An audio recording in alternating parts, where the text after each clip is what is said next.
Okay, good evening, everybody. Happy Taco Tuesday. Yeah, I was tired, so I had to take the whole afternoon off. Oh, where's the controller at?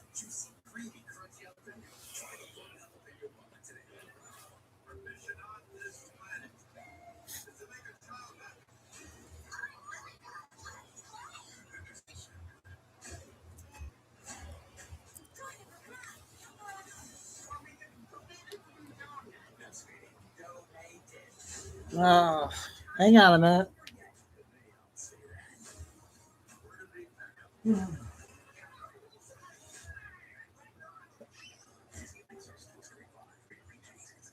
Come on, what did I do? Controller? I just had it.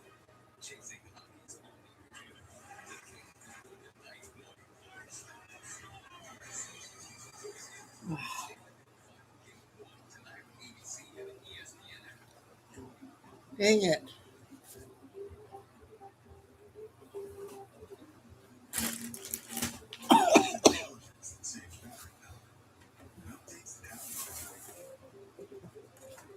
Jeez.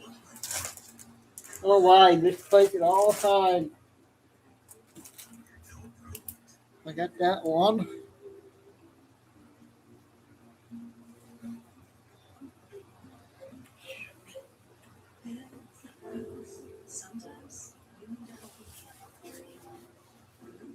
Give me a couple minutes here.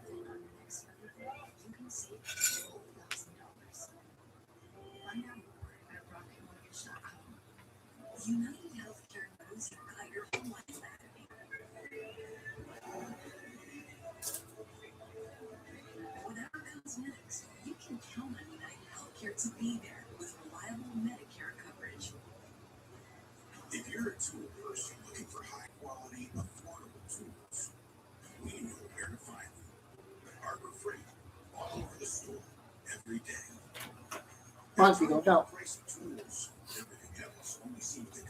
I found it.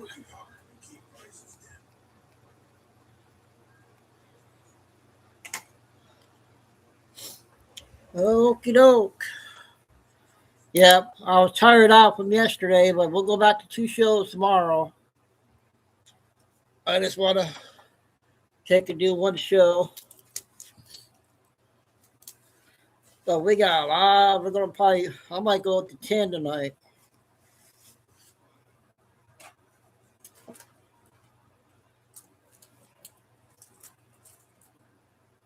Okay, buddy, we're all done with eating dinner. Okay? Sounds good, Lori.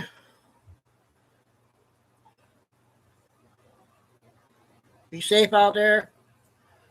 Carol, Terry, how's it going? I hope you're back to normal. Billy Bean finally just came out with one. 14 minutes.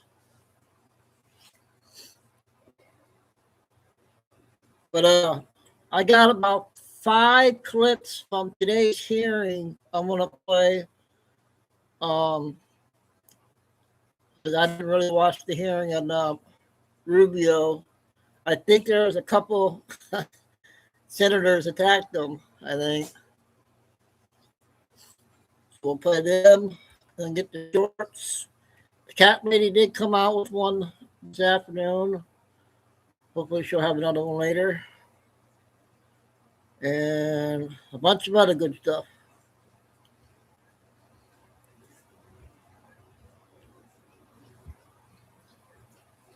And I found out something, somebody sent me a date, the 24th.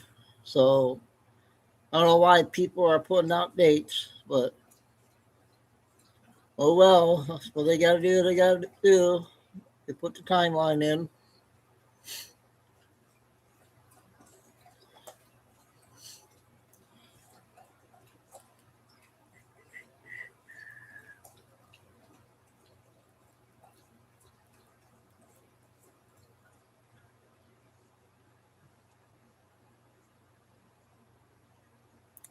Right now, Lucy, she's setting up her mom.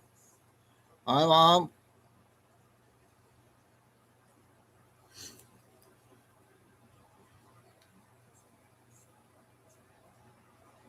It is Tuesday, June 2nd.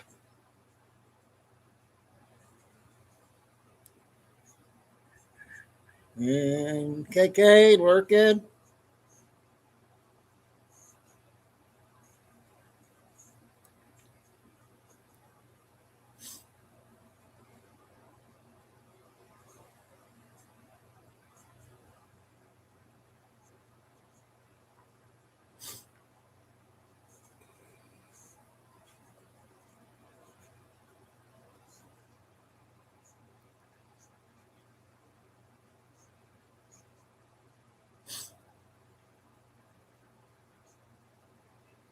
I did find some clips on that young girl that did that stabbing. I got about 3 or 4 of them I'm going to play.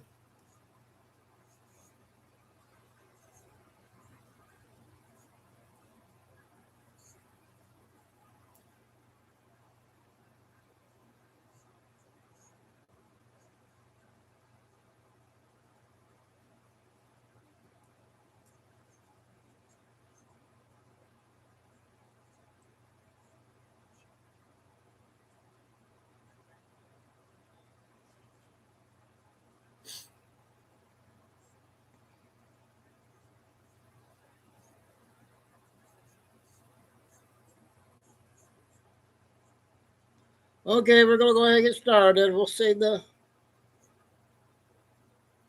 our favorites till we get everybody in here. Oh, hey, Angie, snuck in here in between Kay there with your blue avatar. And there's Lucy, Mom. I got my energy back all afternoon. Feels good.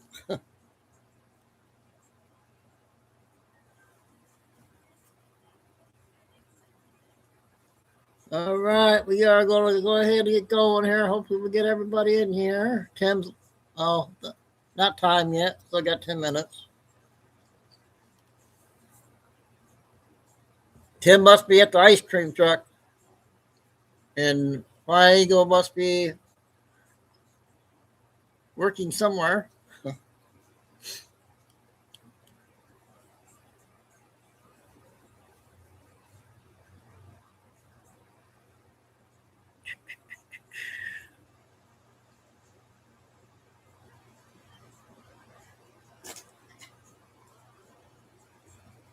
What? You feel better now? Oh? I'm going to go on now. Go lay down. No, start. No. Come on. Come up here. Say hi to everybody. Say hi.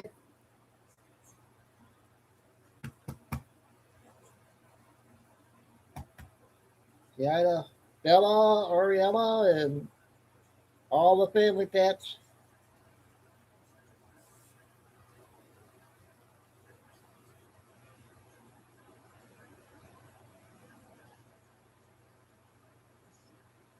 Yep. They're saying hi back to you. They're saying hi back to you.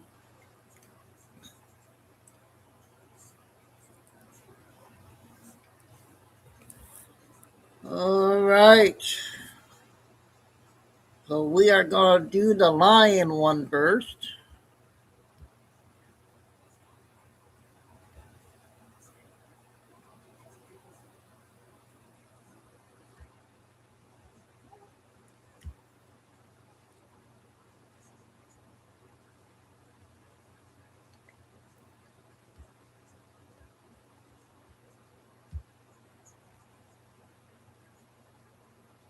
Thought I had it.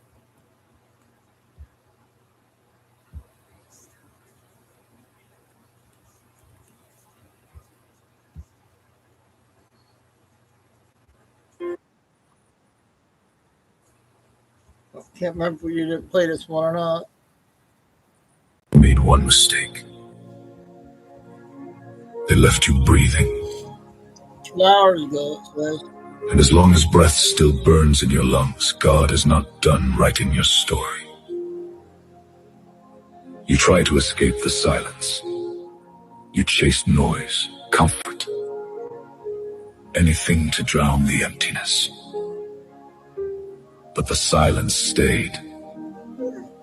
And in that silence, God was there. You thought loneliness was abandonment. No. Loneliness was the battlefield where every mask shattered. Every false strength died. Every distraction was torn from your hands until nothing was left but you and God. That is where heroes are forged, not in comfort, not in applause, not when the world is watching, but in the cold, in the quiet, in the fire no one else can survive. You fell, you bled, you crawled through nights that would have broken many, but you are still here. Yep. Not because the war was easy. Clear. Because heaven stood between you and the ruin. They saw the wound. They saw the silence. They saw the ashes. But they did not see the power waking underneath. The fire, the iron, the warrior God refused to bury. So tell me, who are you? When everything is stripped away. When the world goes silent. When no one comes to rescue you. Do you beg? Do you break? Or do you rise? Not rescued, forged, not comforted, crowned, not the same soul that entered the fire, but the one that walked out sharpened by it. So stop staring at what tried to destroy you. That place is not your grave. It is your forge. Every loss sharpened your edge. Every betrayal burned fear out of your bones. Every silent night trained your spirit to stand without applause. Now rise. Not to prove your pain. Not to beg the world to understand. Good. Rise. Because heaven still has a battle with your name on it. Move like the earth remembers your fall. Walk like the storm bows to your voice. Stand like God. Put thunder in your chest and victory in your bones.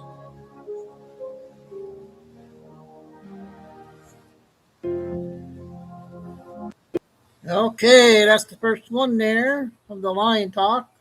Now listen, I found a few clips of that horse stuff from yesterday. They're short ones, so I didn't know what was going on with that. Oh, Chico.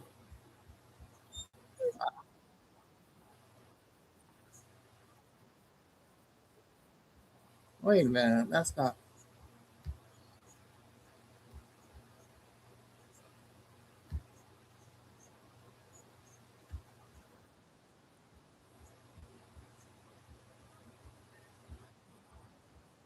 Vegas who stabbed 3 horses at the barrel racing event. Her name is Emily Grace. And on a previous video, I had talked about one of the horses in particular that she had injured, and that was Ariel's horse, Detail. Well, Ariel actually had a lot more to say. On a post on social media, she went into a ton of detail of what actually happened that night. On a previous video, we covered a little bit of this. I'm going to go into more detail. Just like I had talked about before, she had talked about how she had gotten many messages from Emily leading up to this event asking to meet her, and she had just ignored her. She says, on this trip, though, she finally met me and my mare. She says, last night at 11 p.m., I was sitting with Detail at her stall for an hour. This girl came by twice trying to make conversation and asking weird questions. She had no business hanging out in barn A when she is, in fact, boarded in barn B. She clearly kept coming back to check to see if I had left yet, proving that this was premeditated is basically what she's saying. She goes on to say that 2 minutes after she left her stall at 12:02 a.m., Emily went in, and that's when she injured Detail. She stabbed Detail 6 times at 12:04. Cameras even show her in the stall. This is what caused Detail, obviously, to go frantic and in pain and get loose. Here's where more detail comes into play. She says, this girl had the nerve to call my boyfriend's daughter while I literally just got back into the room after leaving detail, stating that she found detail with her stall door open. So Emily was saying that she found detail. She stated that detail looked like she was quivering, so she looked into her stall to find her bleeding and said detail had cut herself in the stall. She said that she was trying to go in there to stop the blood. She says, I had just left her 2 minutes ago. That was impossible. We told her not to go in the stall, leave her alone, and that we were coming right down. That's when she rushed in and found her hosing off Detail's wounds. She walked up to Detail, and this mare, who loves and trusts Ariel with her life, jumped. She says she knew then that someone had actually hurt her because there's no way that she would jump from her person who loved her, Ariel, if she had not just been hurt by another human. This is when they knew something wrong. This is when they called the police. We now know the... Come on.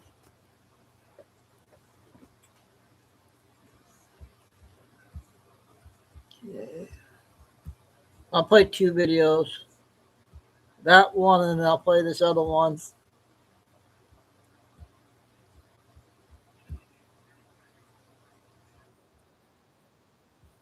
Play this one, then we'll go on to the next.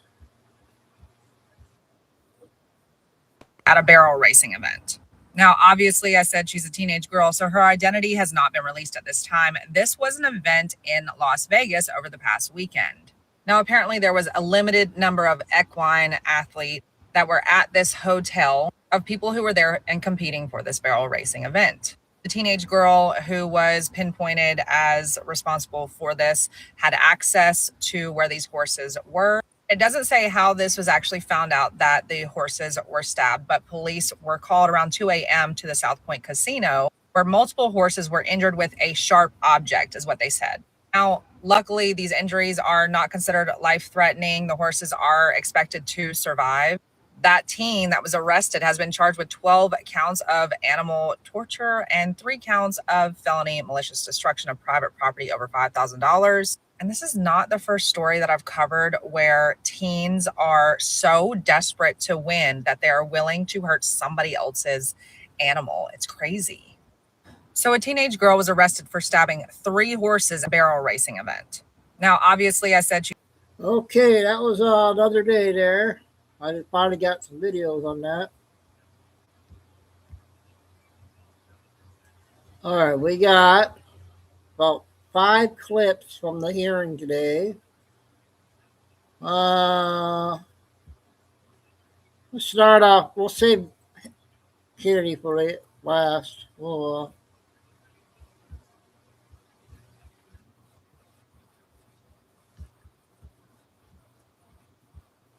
For negotiations. What party was I at? Secretary Rubio. You're should have the 100% opportunity to inaccurate reply. and 100% wrong. Here's why. Number one, the Vice President of the United States was there, and he wasn't confirmed, but he was elected by the American people. Okay? He is the second in line to the presidency of the United States. He was present. Mr. Witkoff is the president's envoy for negotiation for peace deals. Mr. Kushner is a private citizen that serves as an advisor on these functions. They were the team that we sent to Pakistan. I was not at a party. Where I was is next to the president. Because in the midst of those negotiations, I was in communications with them. And in fact, I think there is media reporting from that evening on how on multiple occasions I went into a back room, I came back out and spoke to the president and was constantly updating him. On that evening, I spoke to Mr. Kushner and our negotiating team and Mr. Witkoff on at least 6 occasions, including twice on a secure line from the phone they had access to over there. So you don't know what you're talking about. You're just Senator making Rosen, stuff up. he has the floor. I know your please. staff wrote up this cute statement for your TikTok video, but it's not true and it's not real. That's not what happened. Okay. I'm the National Security Advisor and Secretary of State. I was co-located with the president in the midst of a high stakes negotiation so that I could immediately inform him about events occurring halfway around the world. I was where I needed to be at that moment because we had a very capable team on the ground in Pakistan led by the Vice President of the United States. Thank you.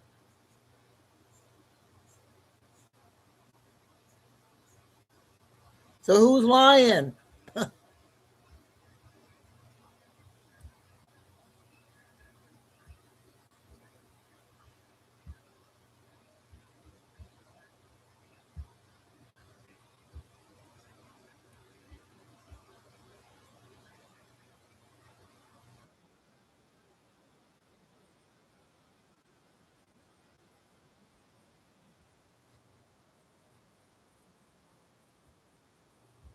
5 minutes on this one.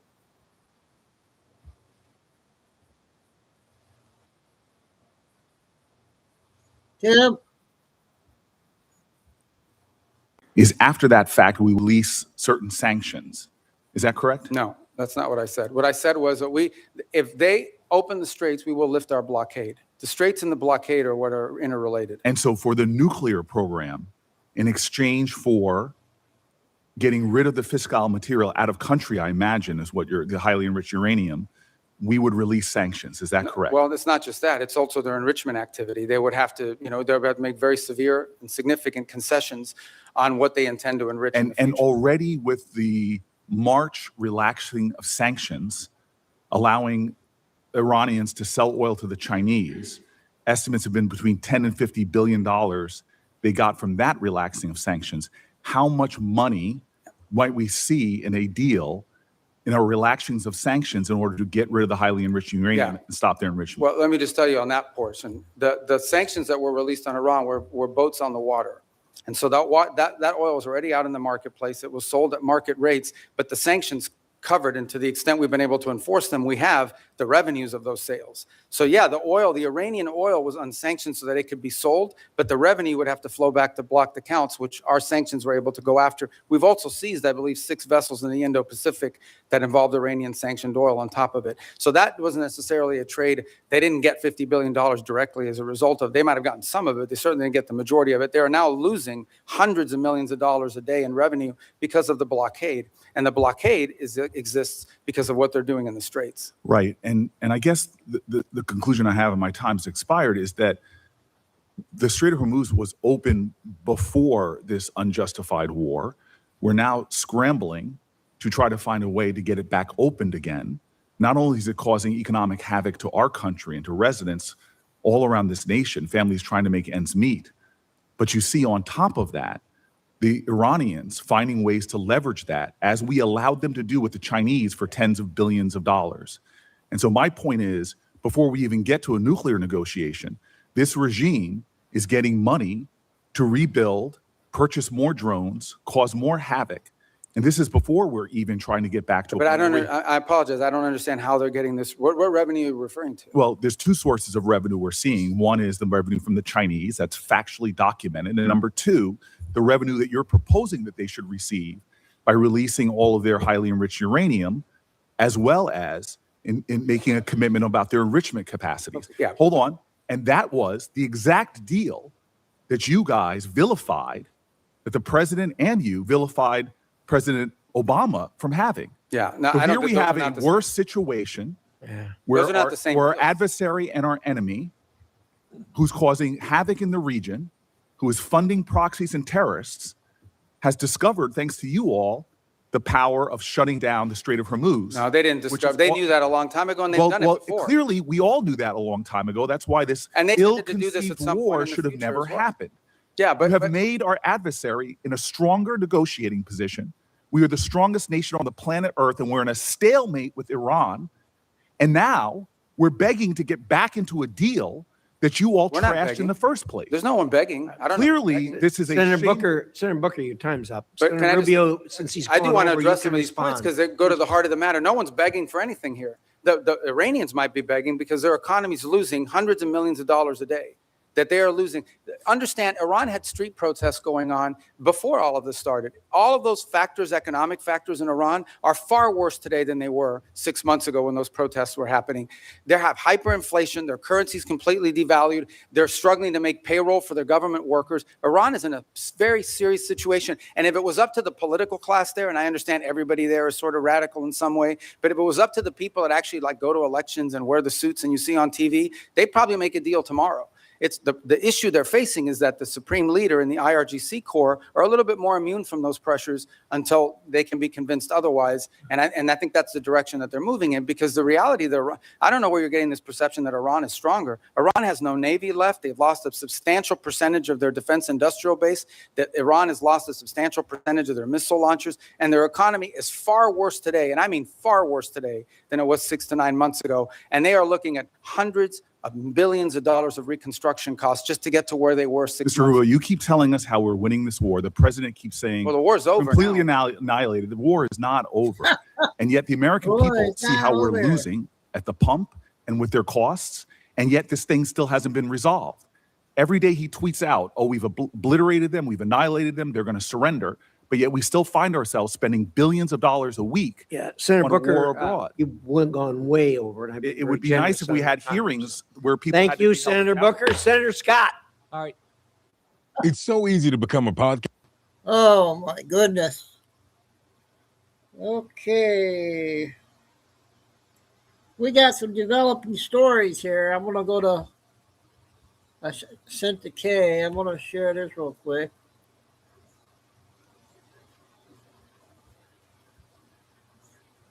Okay, what do we got?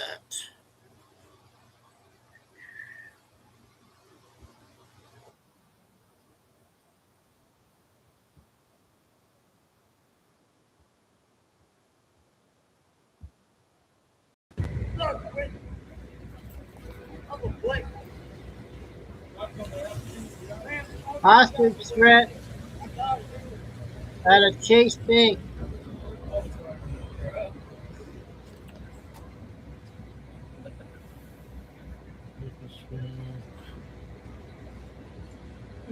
So once again, guys, this is we got a new update from the lady that she is retiring.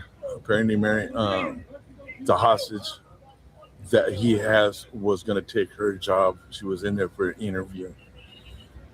She's probably going to be Are you kidding me? haunted for the rest of her life.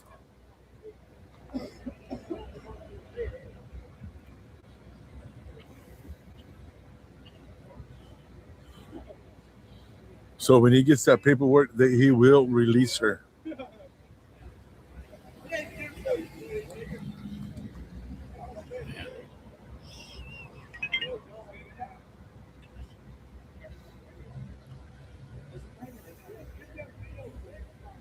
It says police headquarters are on full lockdown. Inspector saying he will not accept a photo of the FBI agent being on scene. He demands the ID and the badge of the FBI agent. He wants a badge. We're working on that now. Yeah, bud. He don't want copies. He wants the whole transcript, the original.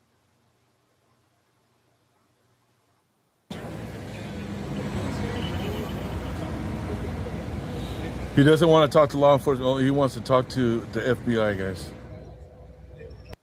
Okay, that's a development story there.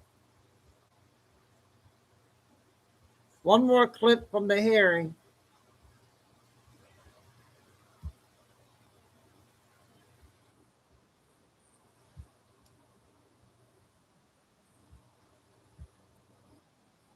Who are different from you? No, sir. I wake up every single morning and say, love the people, love the call. Do you support the rule of law? Absolutely. Isn't a big part of your job to enforce the immigration laws? Yes, sir, it is. Can we agree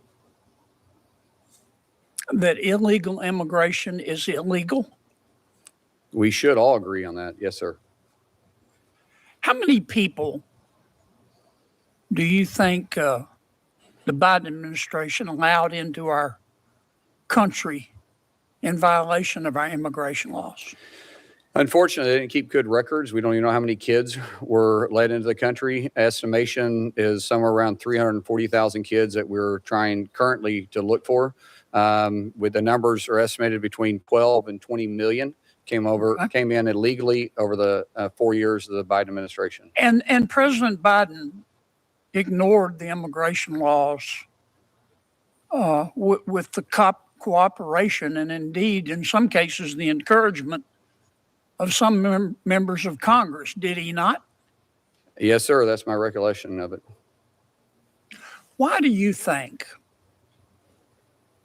the Biden administration and some of my colleagues, your former colleagues, why do you think they believe in open borders?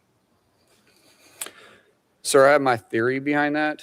And I would love to entertain the thought, but I'll try to keep my thoughts to myself and just do my job here. But I think I know my theory is pretty strong. Well, tell me about it. I'll probably get myself in trouble. It's okay. You're already in trouble. Yeah, but I don't know if this is a place to give my thoughts. I try to work in facts as much as I can, but it's hard to explain why they would allow that many people to come in and turn our streets into a lawless cities and lawless towns. I mean, does any other, let me try it a different way. Do you think vetting people at our border is racist? No, sir. It's exactly what we should do because we are charged, CBP and Department of Homeland Security is charged with keeping our homeland safe. We have to know who's coming in. We catch terrorists on a weekly basis trying to enter this country illegally or already entered this country illegally. Do you think vetting people at our border, it sounds like you do, is prudent? It is absolutely vital to the job we do to protecting our homeland. And every other country vets people at the border. They should. Yes. What happened at Delaney Hall? Well, a lot of claims were made, and they just absolutely weren't true. The first one came out and said it was overcrowded. We have today, I believe, under 700 detainees there. It's licensed for just over 1,000 beds. We have twice the square footage at Delaney Hall than the state penitentiary does in New Jersey. They said that the medical condition was horrible. We had twice as much medical staff per person than the state penitentiary does in New Jersey. What happened with the protesters? Well, the protesters is interesting. The governor and the state officials were going out and saying that they were peaceful protesters and ICE was agitating them. That all changed when the governor finally allowed the state police to do their job. And by the way, they're professionals, and the locals there were absolutely professionals. When they came in, they quickly realized these aren't peaceful protesters. These are rioters. Were some of the protesters or rioters violating the law? Absolutely. Every time you verbally assault an officer by not saying that you're, whatever words you want to use, but when you say you're going to kill them and all their family, that's against the law. That's violating federal policy. When you put your hands on an officer, we had officers bit, we had officers scratched, we had officers poked, we had officers hit, we had objects thrown at them, we had car windows smashed in. All that is a federal crime and punishable, and we have zero tolerance for it. And those that we could arrest then, we did arrest. Those that we have on video, we're going through the video today, and we will eventually find you and arrest you as well and charge you. Now, you have the right in America to protest, don't you? I support the First Amendment, but you do it in a peaceful manner. But you don't have the right to protest violently or in violation of the law, do you? That is correct, Senator. Isn't it? Last question. I know. Has it been your experience that most cops, most Border Patrol officers, most ICE agents will leave you alone unless you do illegal stuff? And the senator's time has expired, so if you can keep this quick. That is absolutely correct, and they love doing their job. They don't do it for the money. They do it because they're called to do it. And regardless if you're a local PD, you're a sheriff, you're state, or you're federal, all of them are willing to do their job because they feel called to do so. And you're not, for the most part, there's always a few bad apples, but for the most part, those officers, unless you're breaking the law, they're not going to bother you. Okay. That's my experience anyways. Okay. One more Kennedy video. It's going to be 11 minutes.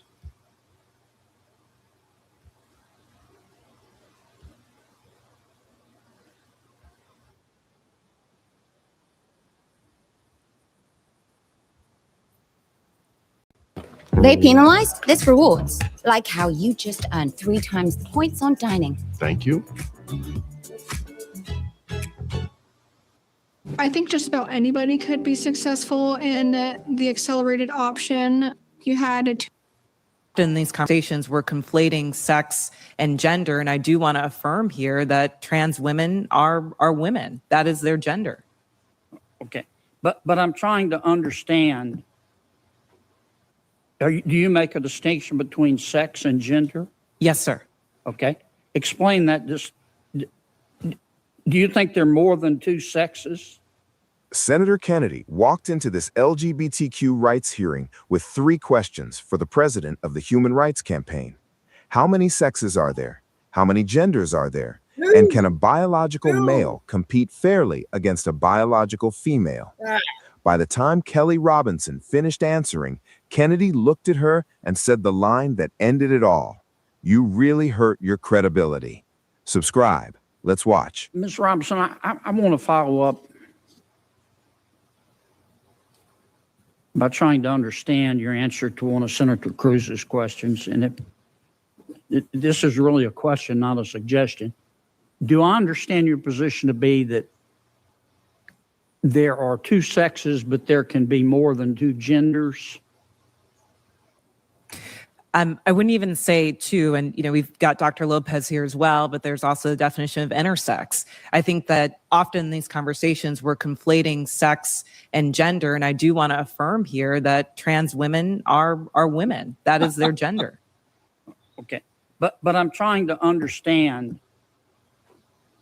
Do you make a distinction between sex and gender? Yes, sir. Okay, explain that. Just. Do you think there are more than two sexes? I believe that there's a definition for intersex as well that I want to acknowledge. But sex is assigned at birth. I'm just trying to understand. I'm thoroughly confused. So you're born, I'm talking about biology, male, female, and what else? I believe that intersex is also acknowledged, but again, I'm not a doctor here. What I can and say what does intersex mean? Is that there's a difference between sex and gender, and I think in these conversations we're conflating the two. Well, but I want to start with sex. Okay, there's male, there's female. When a baby's born, before the baby has had time to even have a sense of self, there's male, female, and intersex. What do you guys think? How long are they going to discuss how many genders? How old are they? They're like, what? All the government's like, what? 30, 40, 50 years old, and they're, oh boy. The third sex? I believe that is true, but I would defer to Dr. Lopez as I'm not a physician. Okay. And how many genders are there? I think the gender is expansive and the definitions are always growing. Today I can tell you, I talk to young people that talk about non-binary as more than five. I think the gender is not a binary, is what I'm trying to say. Are there more than five genders? I'm just trying to understand. Are there more than five genders? Well, I mean, I think that there was a time where women wearing pants didn't feel like it was appropriate for their gender, and yet I'm wearing pants today. I think that there are ways that we express our gender. Are there more than five genders? Are there more than five? I wouldn't subject myself to naming how many genders there are, but what I can say is that gender is a reflection. Number? Excuse me? There's an infinite number of genders? I think depending on your culture, there are a lot of different genders that exist. And I can also say that it's a term that's evolving. If you look at young people today, they really don't lean into the binary of only woman and man. So I think that it's incumbent upon us not to legislate on this, but create space for them to explore what their identities are, what their gender identities are. This is crazy. Let's get back to athletics. I think I understand what you're saying. There are three sexes. If you have tried multiple oral antidepressants, male, female, and intersex. I believe that to be true, but again, I'm not a physician. And there are an infinite number of genders because gender is a mental state. Gender is about expression, and I think that there are a variety of ways that you can express your gender. Okay, so there's infinite number. All right, let's go back to the biology. Male, female, boy, girl. Okay. Biologically, do males have an advantage over females biologically in sports? Again, I'm not a physician and I can't speak to that. What's your real world experience? It depends. I mean, there are some people who are born male that I'm faster than if I were to sprint against them, and some that I'm not.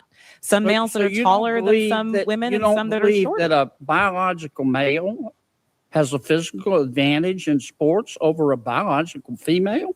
Not as a definitive statement. Give me an example. Well, no, I don't think. how many female members of the NBA do you see? Well, I can say that, there's been this news article about men that think that they could beat Serena Williams in tennis, right? That they think that they could actually score a point on her. And it's just not the case. She is stronger than that. What's your experience, Ben? Male, female? Both Serena and Venus lost to the 203rd ranked male tennis player, which they're phenoms for women. My experience, my husband, he swam at University of Kentucky as well. In terms of accolades and in terms of national ranking, I was a much better swimmer than him. He could kick my butt any day of the week without trying. Okay. I just think, Ms. Robinson, I'm trying to understand where you're coming from. I think you lose a lot of credibility when you don't concede that a biological male has physical advantages over a biological female. I mean, I just think that's a proven fact, and you really hurt your credibility. I understand you want the world to be a better place. I do too, and I don't think people ought to be discriminated against because of an immutable characteristic. I don't. And I think that I think everybody ought to be free to be themselves. And what you do in your bedroom or what I do in my bedroom with a consenting adult is nobody's business. But if what I do in my bedroom with a consenting adult, if I decide I want to tell somebody's child about it, then other people have rights too. And I think parents have rights. And I think biological females have rights to be able to compete fairly in sport, in sports. So I really think you hurt your credibility when you refuse to acknowledge that biological males have an advantage over biological females. It kind of makes me wonder about all your testimony. Thank you, Mr. Chairman. Kennedy. I'm sorry, go ahead. What I'm trying to say is that there is not a definitive advantage in all cases. Sir, I don't know if you believe that you could beat Serena Williams in tennis, but I probably think that that's not the case. There are not all cases where all men are physically superior to all women. And at the end of the day, in this conversation, we're not talking about that. We're talking about trans women who are, in fact, women, who deserve to play in a gender that matches their sports, who deserve all the benefits that Ms. Gaines is talking about. And as a cisgender Black woman, I can say definitively that my womanhood is not threatened by a transgender person asserting hers as well. Senator Hirono? Let's break down Okay, we'll skip that part. Wow, that is... Oh, boy. Okay, moving on. Next one is 3-minute one.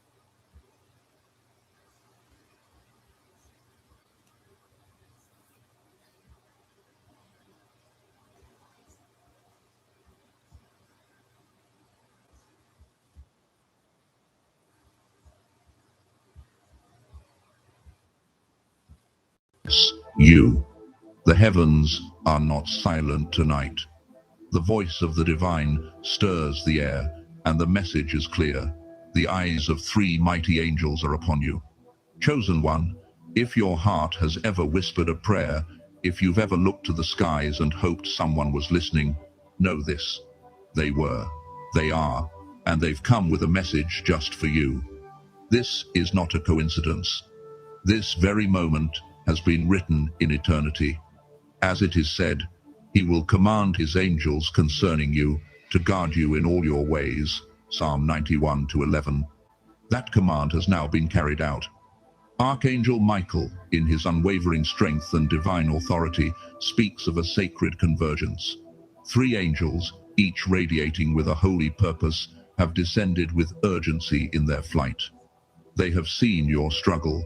They have witnessed the nights you wept silently, and now they come bearing revelation.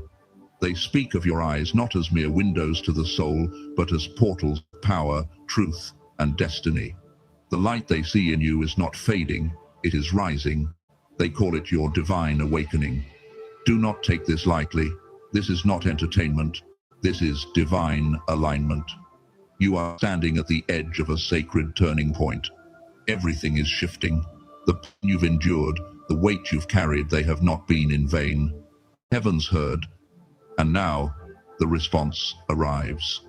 The angels come to remind you of what you've forgotten. You are fearfully and wonderfully made. Psalm 139-14. You were never abandoned. You were never invisible. You are seen. You are chosen. A blessing unlike any before is being prepared for you, a moment that will reshape your path, renew your spirit, and restore what was lost. Peace, clarity, joy, wholeness. These are not fantasies, they are promises, and they are now within reach. But there is one thing required of you: faith. Now, as you step forward into this divine invitation, declare your readiness. Write Amen in the comments below as a sign of your acceptance, as a bold and sacred act of saying yes to the destiny prepared for you. Let this be your moment of agreement with heaven. And stay with this message until the very end, because we will close with a powerful prayer, a prayer that carries the very breath of heaven and may be the breakthrough your soul has been crying for.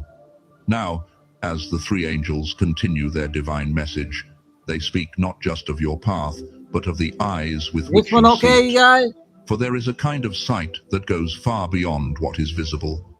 It is not bound by light or limited by distance. It is the sight of the Spirit, awakened by faith, refined by trials, and aligned with heaven.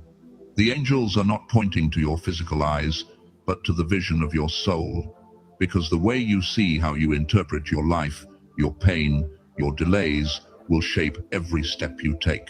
Many walk through life seeing only through the lens of what has happened to them. Regret colors the future, disappointment dulls hope, fear narrows every possibility. But the divine is now extending a sacred invitation to see differently, to let go of human vision and receive spiritual clarity. Do you remember when Elisha prayed for his servant in 2 Kings 6:17? Open his eyes, Lord, so that he may see. And suddenly the young man saw chariots of fire, heaven's army, standing ready. Nothing had changed in the natural, but everything changed in the unseen. This is the vision the angels speak of. Eyes opened not by logic, but by revelation. This divine sight discerns truth where others see confusion. It sees potential in what feels like chaos. It sees God's fingerprints even in moments of silence. While others call it coincidence, you will begin to recognize divine movement. And as your spiritual eyes heal, your entire being begins to align. Your thoughts sharpen, your decisions gain peace. Your heart sheds the weight of fear and takes on the steadiness of faith. The angels are cleansing your vision now, not just wiping away sorrow, but transforming how you interpret every moment. Where you once saw delay, you will now see preparation. Where you once saw rejection. Okay, I thought that was an important one there. Cat lady coming up. Her first one.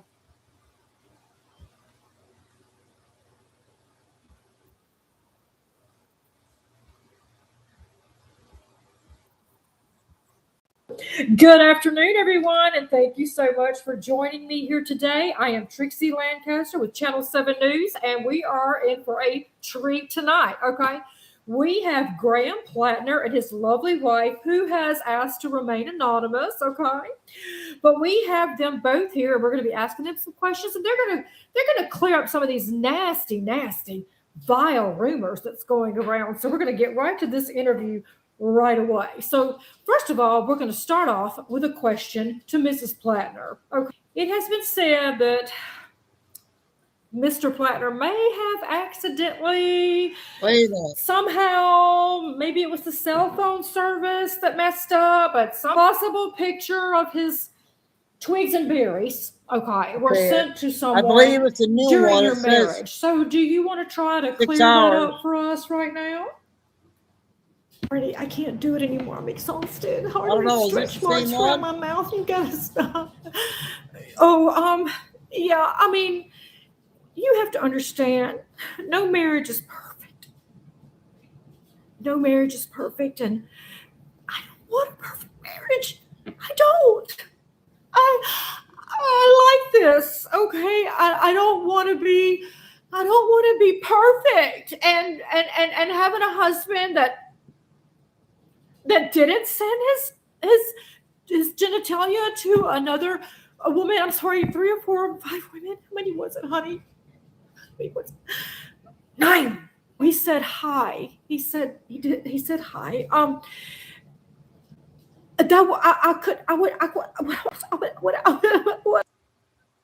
I think the last night was 22 hours, and this one's most recent. They're similar. I think it's similar to the last night. So what we're going to do now is we're going to get Mr. Plattner's side of the story, because he's going to tell us what Mr. Plattner. Oh, that was just a technical glitch. Everyone just don't even pay attention to that. But we're having some problems with the lighting. Is that what's going on? Yeah, the lighting. Miss Plattner, that's what's going on, the lighting. What up? Okay. Anyway, let's get back to this interview, okay? So, Mr. Plattner, do you want to address these nasty rumors that there is a website that's associated with you? And on such website, I'm sure that this photo was stolen probably from your cell phone. Maybe it's something that was meant for Mrs. Plattner, lovely lady. But apparently this website has acquired a picture of you in a towel in a bathroom. And it seems to, from everyone is saying that, there are people on this website that are underage. So is there anything that you want to say about that for us, for the record? 9. Hi. The people know what they want. Okay? The people know what they want. They know to vote for me. They know what I'm about. Yeah, I've made mistakes when I was 4 or 5 years old. Yeah, I had a tattoo. It wasn't a ROTC tattoo. Okay. Yeah, it was a ROTC tattoo. Okay, but I didn't know it was a ROTC tattoo. Okay, yeah, I knew it was a ROTC tattoo. But hey, I'm here. The people know. The people are voting. And we're going to win this, okay? We're going to win it. Yeah, that's right. Oh, yeah.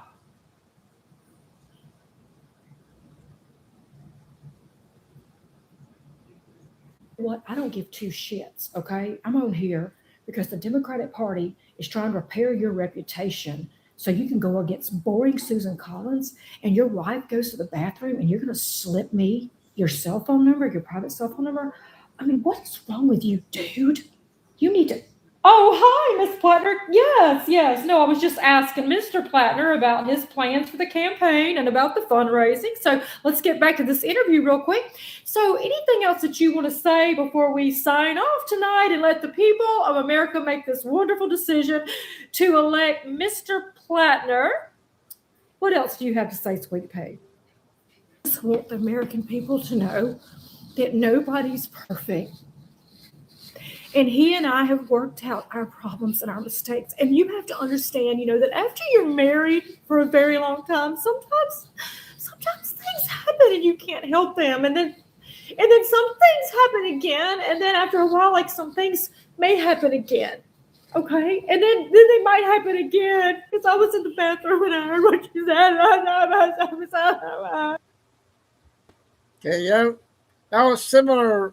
I don't think that was the same one, but hopefully she'll have another one out later. I got 2 short ones, and then we're going to get the 14-minute Billy Bean out.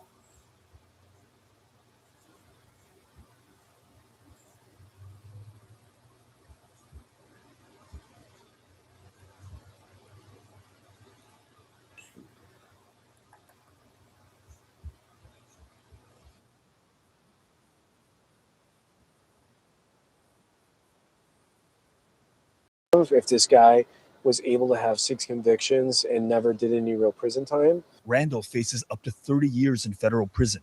He didn't want to talk to us for the story. The federal government will try to recover some money by auctioning his assets.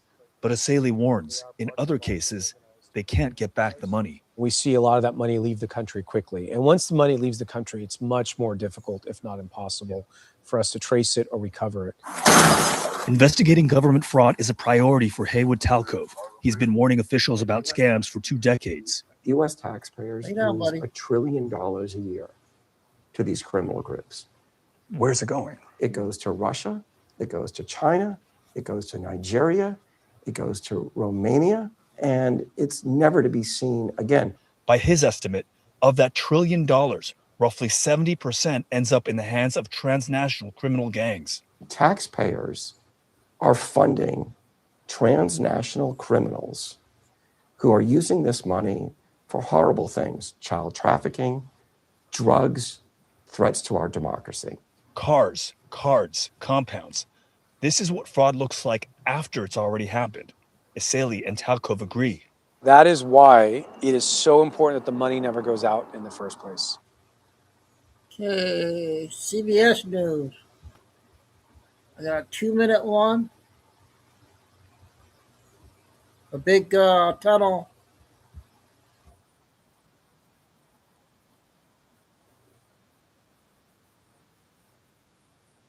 Of the border. Federal agents discovered a tunnel they say is nearly 3 football fields long. It includes lighting, ventilation, and a sliding mechanism that connects both sides of the border, according to Mexican authorities. Dr. Andres Sumano, who's an expert in public policy, says these tunnels are benefiting criminal organizations on both sides of the border since the 90s. They are still using these types of tunnels, and the Baja Cali region, it's still the epicenter of synthetic drug trafficking. Mexican authorities say with the help of security agencies, they carried out a search warrant in a Tijuana home for a violation of federal law involving weapons, explosives, and health laws. Once Mexican authorities accessed the property, they found it was operating as a possible storage facility for the trafficking of weapons, explosives, and drugs, adding that the tunnel possibly connects to a known San Diego street. The Department of Homeland Security confirmed to NBC7 they are conducting a criminal investigation involving an underground tunnel in Otay Mesa, but didn't confirm if the business on Roll Avenue is connected. Right where we are standing, we can actually see several agents in front of one of the storefronts in that area. We can also see that that area has been taped off. Experts say, given the political climate, this is an important find since the U.S. government has been asking Mexico to crack down on drug trafficking. Homeland Security investigations told NBC7 they are not providing additional details to protect the integrity of the ongoing investigation. Jeanette Quesada, NBC7. And this is not the first. Okay, another underground tunnel found. Okay, Billy Bean, 14 minutes. I got a 14-minute mini that just came out.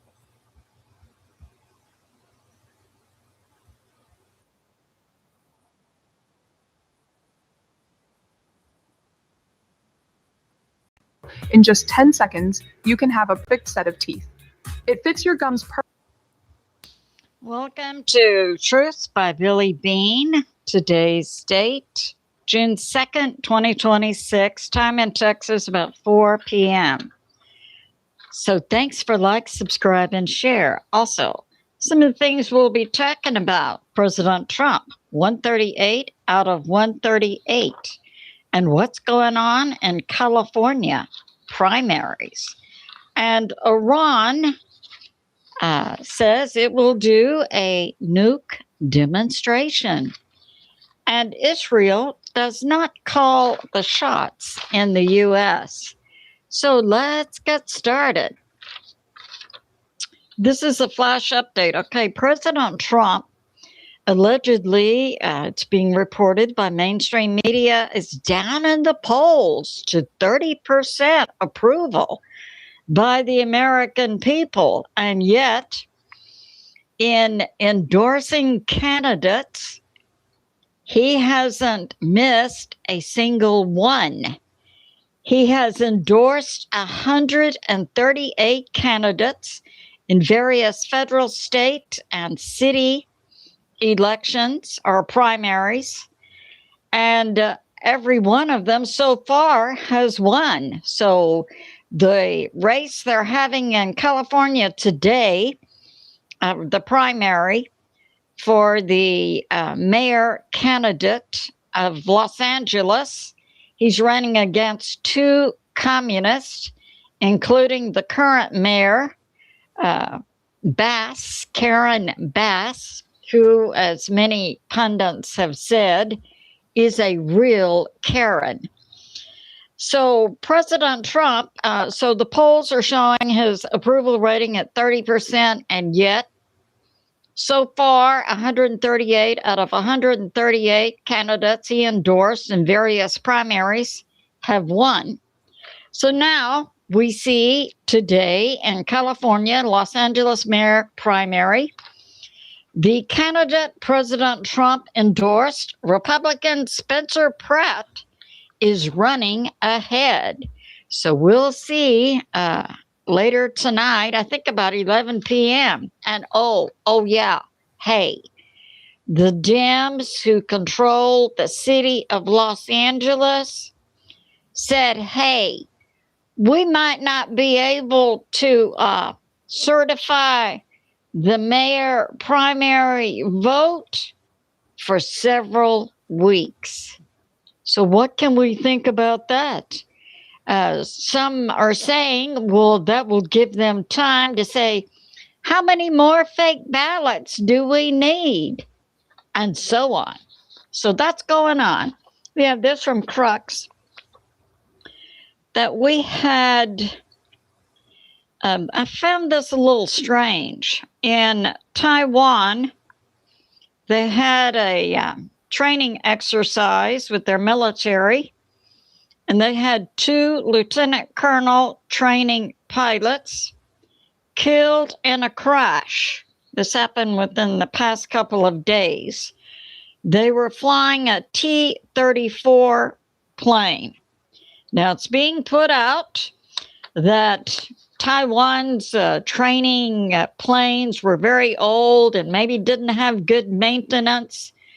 My perspective is something's going on here. So that happened. And now we have this from Joshua Phillips of Crossroads, that in China, you can get cheap or cheaper cotton textiles because the Chinese use slaves, mostly Muslims, that they brought in from other countries to work for no pay on their cotton plantations. So that's going on. And we have this. Yeah, the sun is quiet today, but Italy has had in the past 24 hours a 6.2 earthquake that was very deep. It was slightly offshore of Italy, 200 kilometers deep or 120 miles. And we have this from China Observer that putting this out, we heard in the past few days, this happened May 29, a tour bus accident in Virginia, and we're involving multiple cars and 5 deaths and multiple injuries.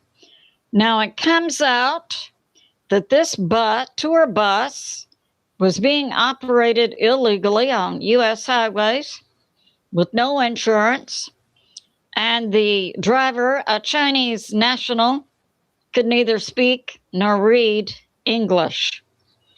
And that this Chinese national on the illegal tour bus was used, it's believed, by the CCP in New York City to transport illegals from restaurant to restaurant. So that's going on. And now the Sean Duffy with the U.S. Federal Transportation Department is investigating one. Allegedly, this Chinese national had gone through the American citizen naturalization process but could neither read nor write English, which means no I citizenship. know. And also that this Chinese national was given a CDL driver's license by the state of New York. So President Trump is having it investigated. So that's going on. You got a clogged drain? Afternoon off. Back tomorrow afternoon. Let the gobbler get it. If you're living with severe alopecia areata, it's time to. And we have this 7 minutes coming out today that from Alex Cristoforo that overnight President Trump had a phone call with Bibi Netanyahu. Now, I have sources who say this is the third double.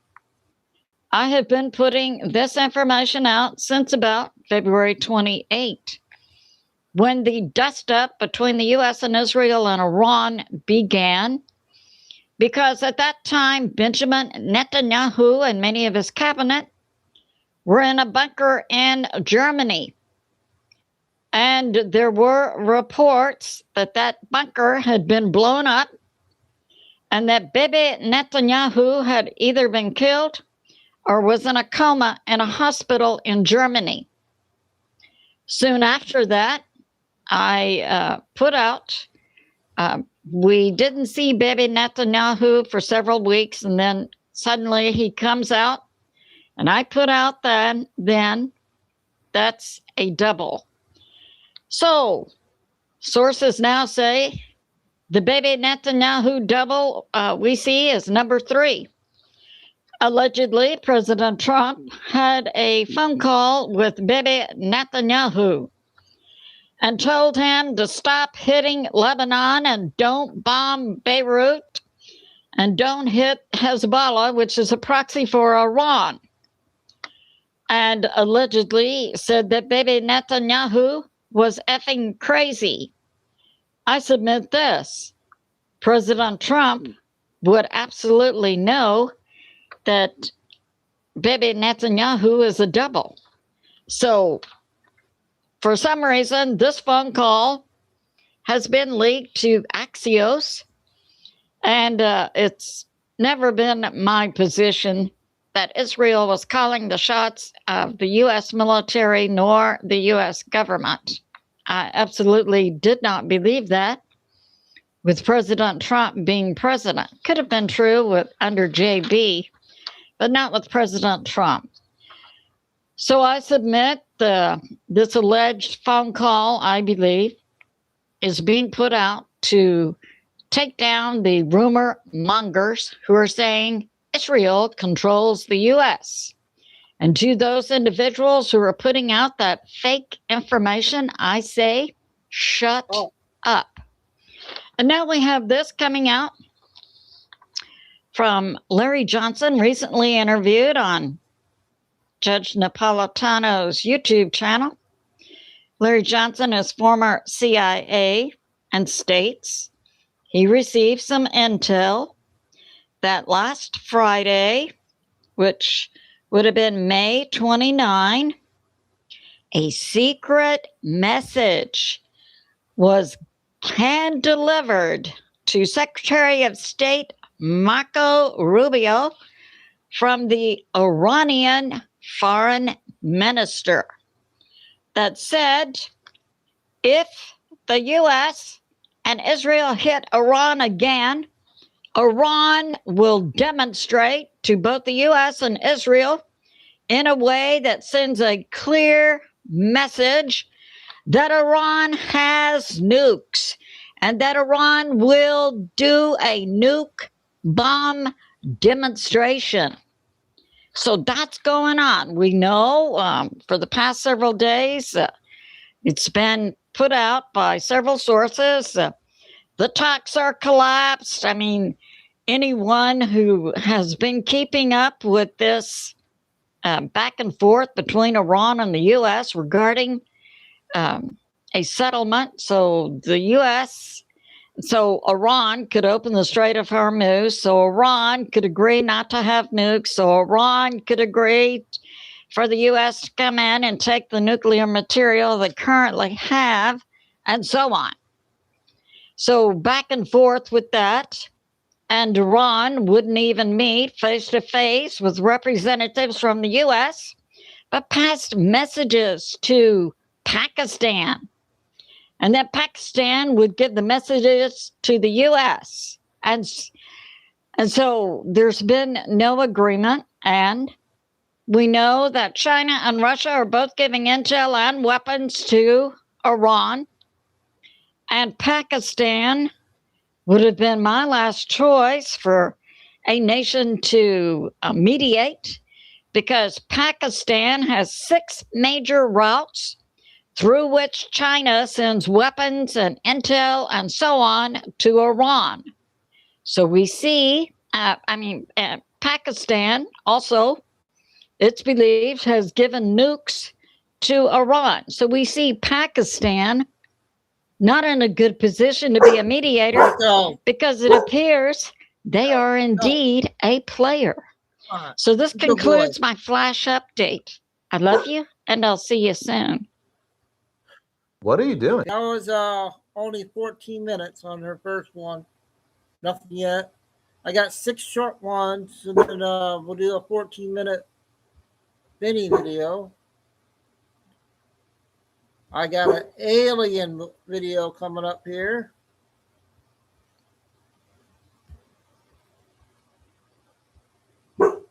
Chico. Feel the air entering and leaving, not just as oxygen, but as prana, as vital energy. This is an invitation to pause linear time. Your eyes now turn inward. Imagine that, in front of you, a mandala of cobalt blue light begins to pulse. This is no ordinary light. It is a geometric frequency coordinated by the Arcturian consciousness. In this moment, you don't need to do anything. You don't need to seek results. Simply allow yourself to be present. The energetic field surrounding your physical body is a complex network of information. Now, we begin the process of silencing the noise of the world. Creepy, creepy. Visualize a sweep of violet and blue light, starting from the top of your head. It descends slowly, like a gentle radio wave tuning into a static station. As this light passes through your structure, it identifies points of dissonance. The Arcturians work with sacred mathematics. Feel your energy centers, your chakras and meridians, realigning according to the natural flow of the universe. Consciousness expands. The weight of the dense dissolves into the lightness of frequency. You are a starseed. Your origin is not limited by Earth's gravity. Your essence resonates with the crystal libraries of Arcturus. Feel the restoration of your light body. Like a battery being recalibrated, your energy begins to flow without obstruction.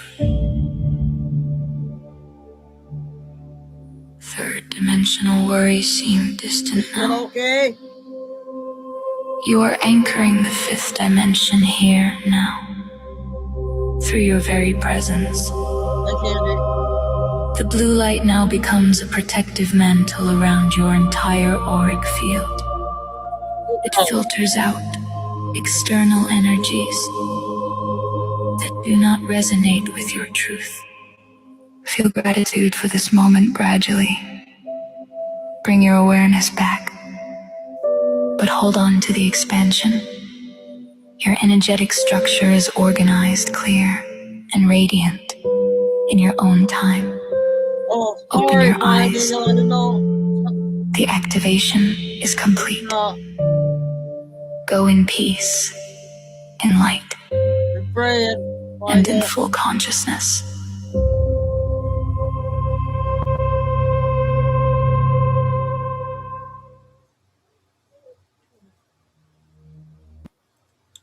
Yeah, I didn't know what was going on there in chat. Sorry, Michael. We are praying.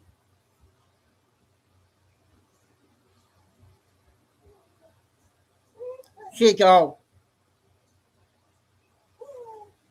Get up there.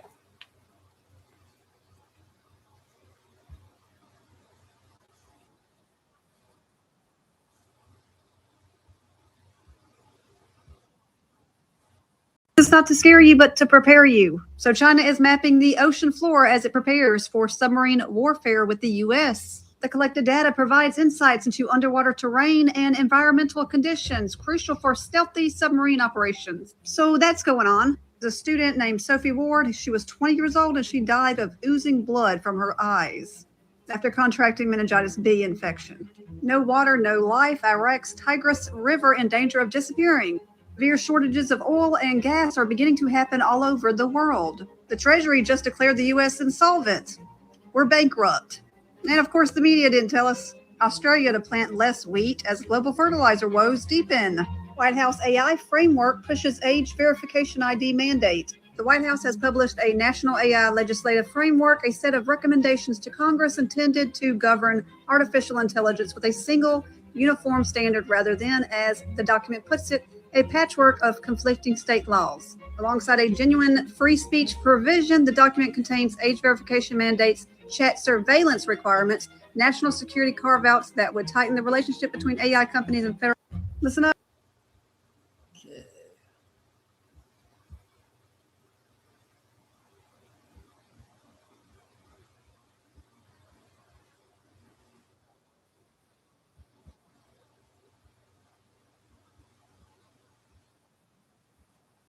From the Torah, and this was posted 23 hours ago.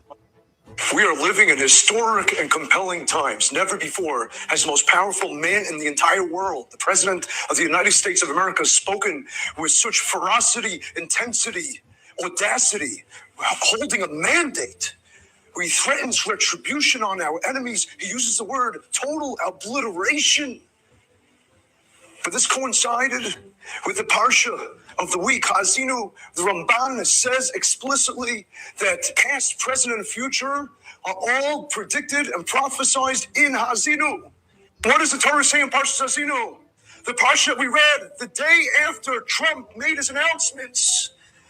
It says, Ashkir chitzamidam. I will intoxicate my arrows, my weapons with blood, intoxicate. Ashkir from the word shikor means that I won't just harm. I will put it on steroids against my enemies. V'charbi tocha basar.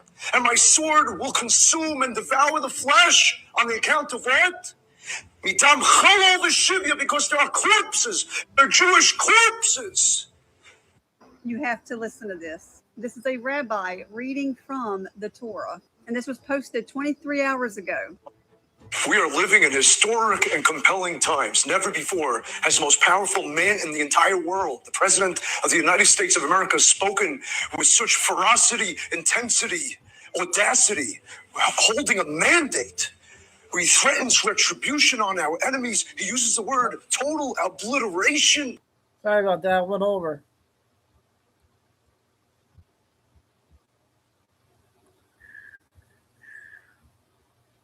What we got here?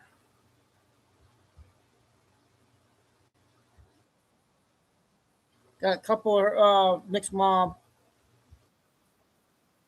Reached out to me. They said they'd reached out to city council members. They'd even reached out to Mayor Karen Bass, and no one is helping them. They are so desperate because their neighborhoods have been taken over by homeless encampments. So I went there to see what was happening.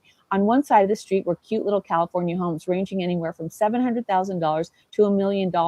On the other side of the street were massive homeless encampments, tent after tent, tarp after tarp.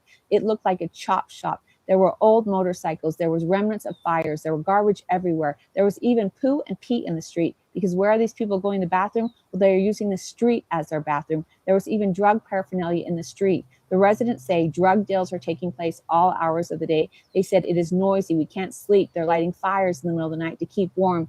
And they said we're scared to death. They said we don't go on walks anymore. We don't walk our dogs. Our kids don't ride their bikes. Elderly people don't leave their house because they're too afraid. And one single mom told me she comes home after working a late night shift and she's scared to get out of her car. She said, we've called the police. The police come and they say, well, the homeless people have their rights too. Then she said, well, what about our rights? We spent hundreds of thousands of dollars buying these homes and we cannot even enjoy our neighborhood. Our kids are locked in the house because we're scared to death to leave.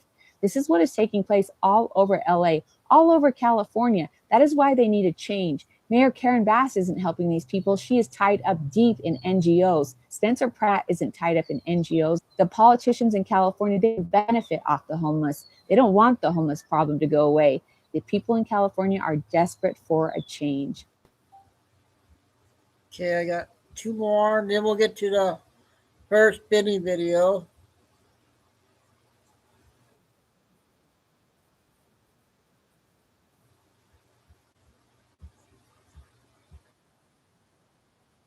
Very, very difficult for people.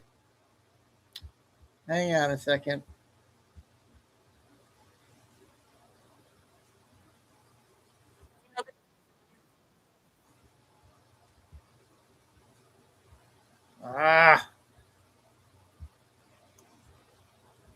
My settings are messed up.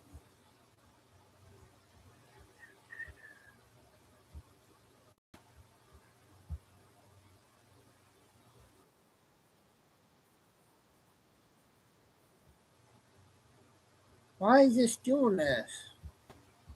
Hang on.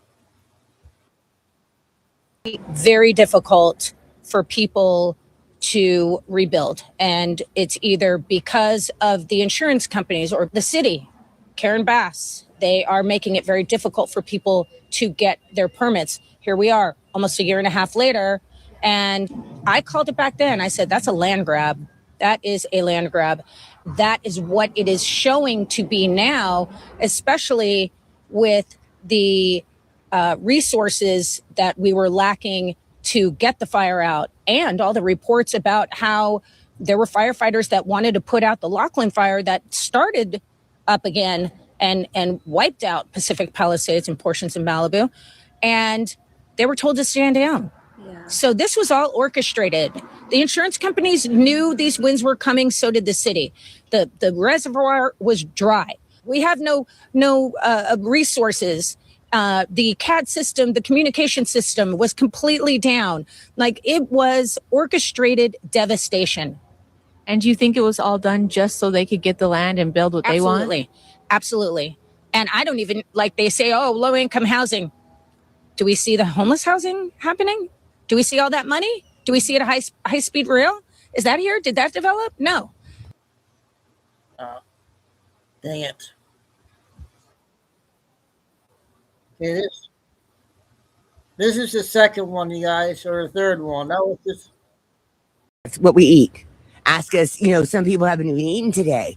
Ask us about clothes. Ask us about food. Ask us about bedding. We don't have it. They're not spending $10 on us. It's going somewhere in their pockets, but we're not seeing it here. No. That's a lot of money. Do you know what you can do with these? You could have the food truck down there, deliver food every day to the homeless. You could have a shelter set up, even an outdoor area set up where, but the people themselves want to come by and they donate stuff, food, clothing, or whatever. They just can't find us because the police are always moving us. We're all set up in a row, so the sidewalk is public space, right? And so a wheelchair can get by, you can get by, a stroller can get by. You have to leave so many feet. That's why we're allowed to be here, the same way you're allowed to be here, right? Nobody can tell you can't be here. Well, they come by and they tell us we can't. And then we have to go east. We have to get out of Venice because Venice doesn't have homeless people. A judge told me it's not against the law. We're going to take it to trial and the DA can help prosecute it. Homelessness is not criminal activity. Do you know they spend billions of dollars trying to take care of the homeless problem here? Not on us. Billions. That's what we eat. Okay, we got 3 on Nick's mom there. Now the first spinning video.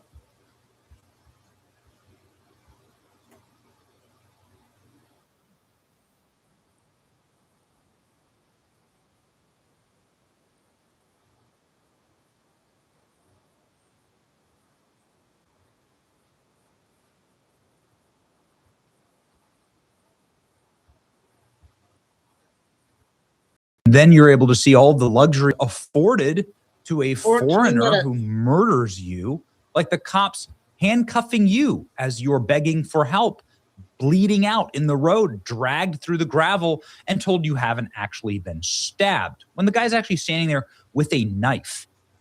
This is the face of a murderer, a cold-blooded murderer, somebody who has zero remorse for the 18-year-old young British boy, Henry Novak, whose life he stole.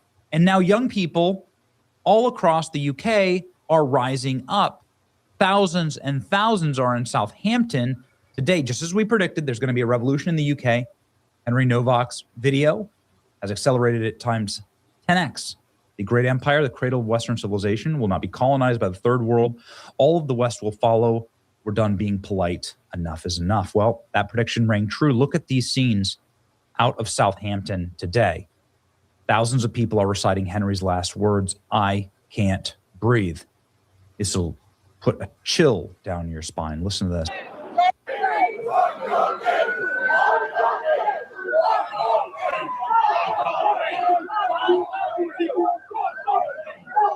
Look at that. Outside of the police station.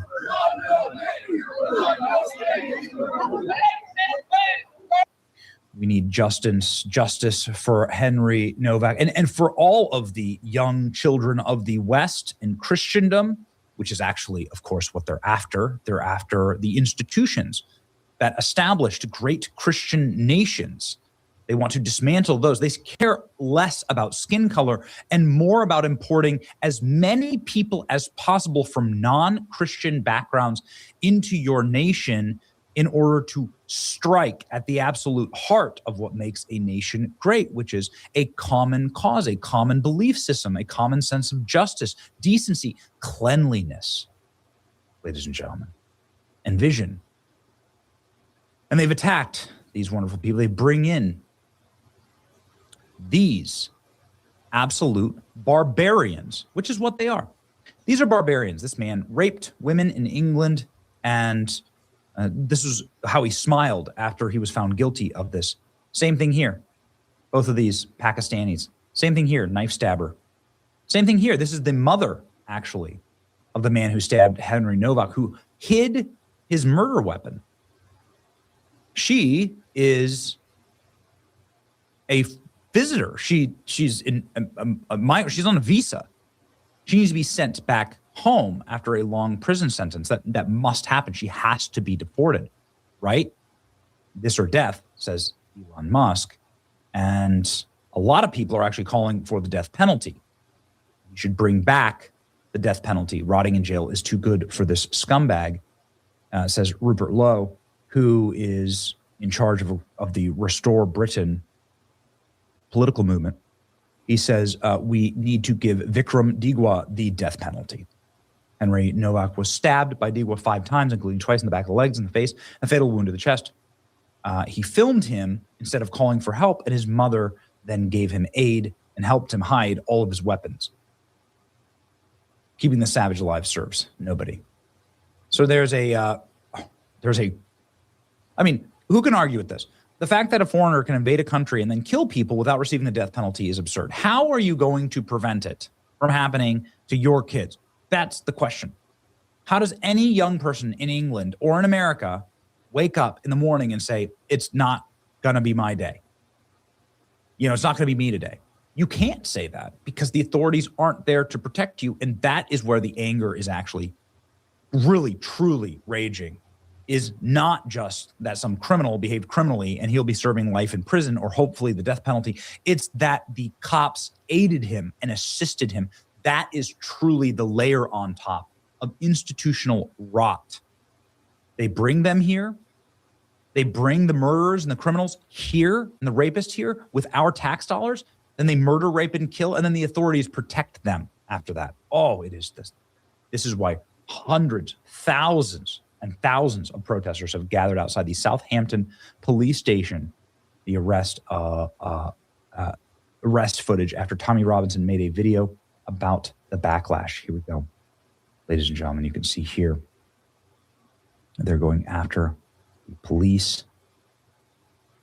Tommy Robinson quite the leader of the resistance in England and the nationalist movement. Let's read. Thousands of protesters gathered in Southampton after footage of Henry Novak's arrest and death sparked backlash.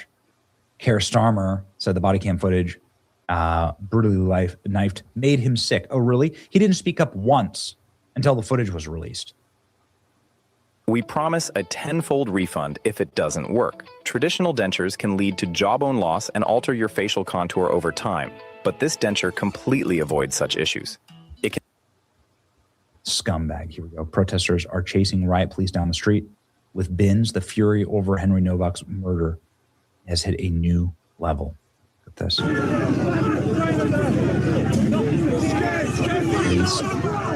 Police are now retreating.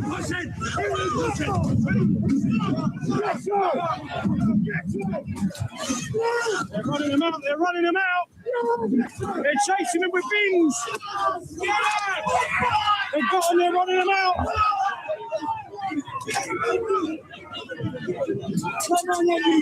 As we have said, George Floyd was a lie.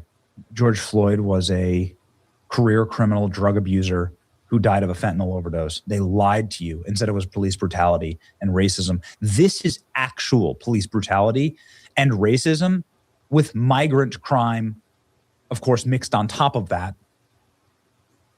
So incompatible cultures brought into England to murder and kill, mixed on top. So you can see here the footage getting rowdy there in Southampton. Henry Novak was murdered because he was white. The police officers perpetrated the murder are racist monsters who should never see the light of day again. Some of the officers in the video have already resigned. That's not good enough. They need to face manslaughter charges. Look at the people showing up.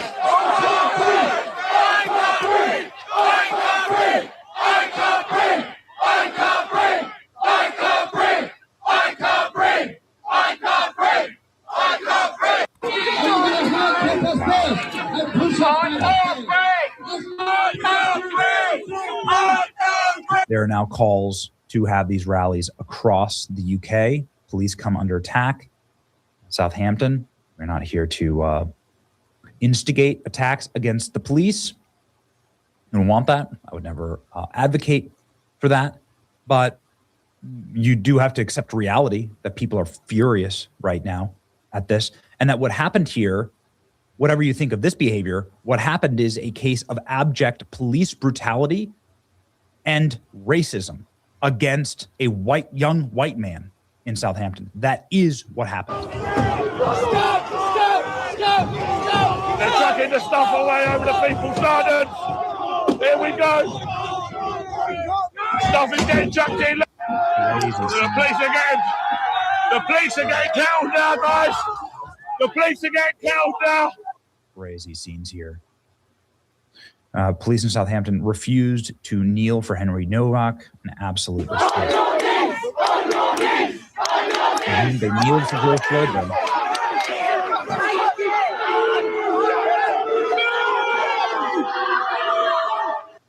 Oof, man. One of the officers has resigned. The last few moments regarding this case, we have heard that one of the case officers in the Henry Novak case has resigned. Look at the UK police refusing to kneel just because the victim was white. But of course, they knelt proudly for George Floyd. Of course, everyone's going to say the same thing.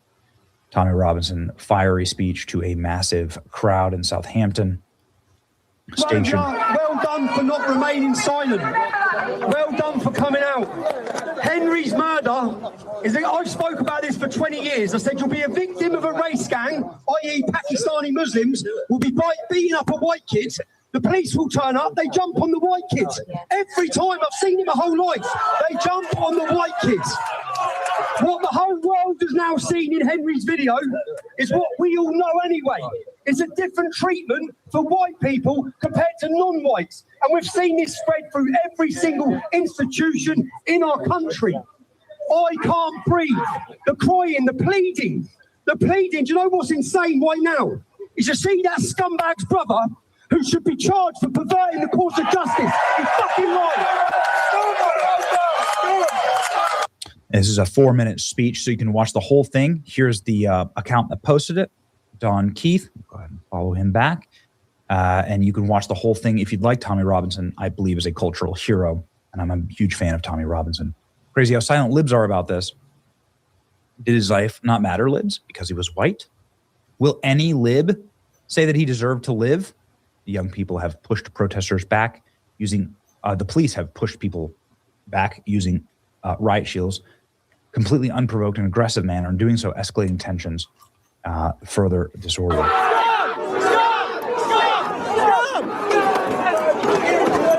Jeez. Did you ever see them behave like this to George Floyd rioters?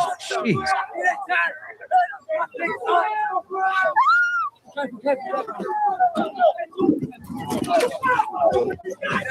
Tactics are crazy. We've been told that the only way to prepare for sudden water I got a disruption science is to one, buy cases another of one, bottled Andy, water is about or invest 17. in costly purification Might be systems. pretty good. But what many homeowners are only... Look at that. You're going to make it worse. 3 minutes on Racist this police one. off our streets. What? Amazing. People of Southampton are furious. The police have an anti-white bias. They know it. You can see they got a busy night on their hands. I do not support attacks on the police, but a society that has lost trust and faith in our institutions without fear or favor is very quickly on the path to becoming a failed state. And then they will replace the police. That's what's going to happen. It's happened throughout all history. Very quiet today, City Khan. That's right. Look at this. Mayor of London, that's George Floyd. Everybody has a George Floyd tweet. Police are retreating in Southampton, visibly outnumbered. The furious crowd. Novak's murder has pushed everyone over the edge. Complete blackout in American media over this. They declared 2020 to be a racial reckoning when a black guy died of a fentanyl overdose. And now they're silent on the story of a white kid who was literally falsely accused of racism and then died. Was murdered and died in the hands of police. Take up space. My entire timeline here. Southampton is getting messy as night falls. There's nothing anyone can do right now to calm down the locals. This is my entire timeline you can see here. Rioting has broken out. Clashes with the police. I mean, it was literally the police here. Protesters stormed the apartment Bushes on Belmont Road where Henry Nowak was murdered. And they're storming into his actual murder.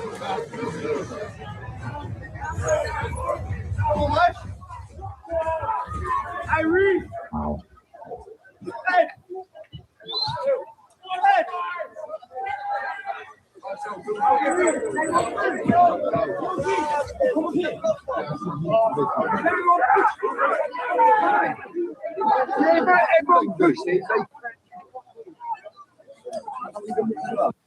Ladies and gentlemen, the English will have their home again. I think that what will happen here is a revolution. That was my prediction. This went viral. I couldn't believe it. 12,000 reposts, 64,000 likes. It'll be a revolution, ladies and gentlemen. There's no other way to say it. It's what's going to happen. And it's going to happen in the West.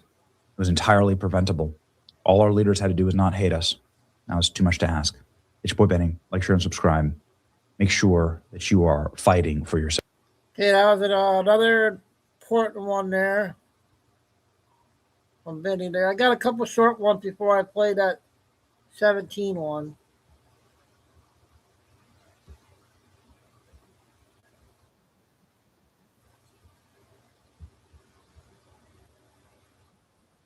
Thank you. I want to know why my question is not being answered. You don't have to grab that. I want to know why my question is not being answered. Why are you allowing your police department to work with us?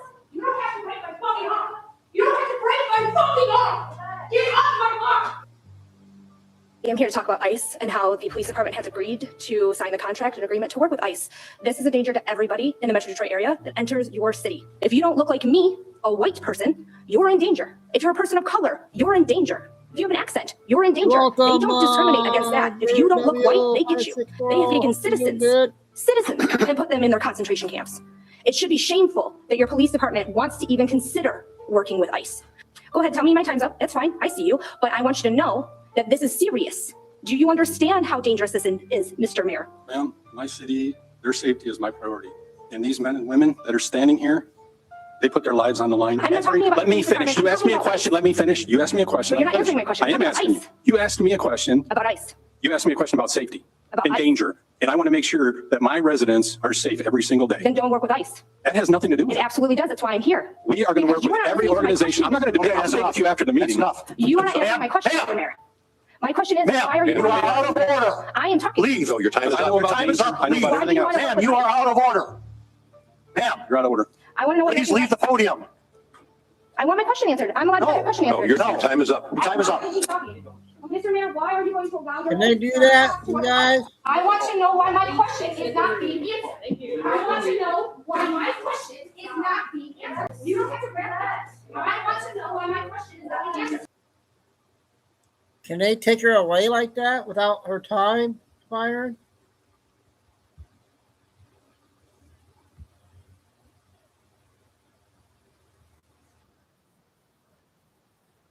Couple minutes. I'll do a 9-minute Chris video, then I'll do Cobb County since 2010 and a homeowner in Marietta since 2017. Tonight, I would like to discuss the data center being built off of Phelps Ferry Road in Marietta. This decision to support AI infrastructure has been passed unanimously by the Marietta City Council and has been largely kept quiet from the public. When these data centers are built, governments salivate at the thought of perceived generated revenue and economic growth. In reality, data centers require enormous energy and water demands, which impacts local communities and economic and employment promises that rarely come to fruition. With the construction of this data center, it would lead to increased utility rates as it would drive up overall energy demand, straining grid capacity. A single data center is estimated to consume 2 megawatt hours of power, which is equivalent to the power used by 2,000 homes. Data centers also consume millions of gallons of water for cooling, and they can consume up to 5 million gallons per day, which is equivalent to the water usage of a town inhabiting over 10,000 people. 80% of the water withdrawn by data centers evaporates, and the remaining water is discharged to municipal wastewater facilities, overwhelming them as they do not have the capacity to handle this high volume. Allowing this to happen in Cobb County is resource deprivation, considering water is already a scarce commodity. This does not result in an economic boom, and in actuality, the tax breaks given to tech companies are expected to cost Georgia residents nearly $3 billion in 2027. As we know, technology is not stagnant, innovation drives it forward, and the next new tech is always on the precipice of development. What happens when the need for this data center crumbles? Will our lives and land have been worth the investment? The reason I'm speaking on this is I'm hoping that when things like this come up, that we can resist this. This is having really negative impacts on places already in the state of Georgia. Meta has one of its largest data centers located in Mansfield, Georgia, and is having really bad environmental and safety concerns for the people and constituents that live there. So our homes, our citizens, and our environment are not collateral damage. And I would like to encourage and ask for support in resisting big tech and continuing to resist big tech in Cobb County. Okay, talking about data centers in Georgia. I got a few other ones I'll play later. We'll get to a 9-minute Trish video.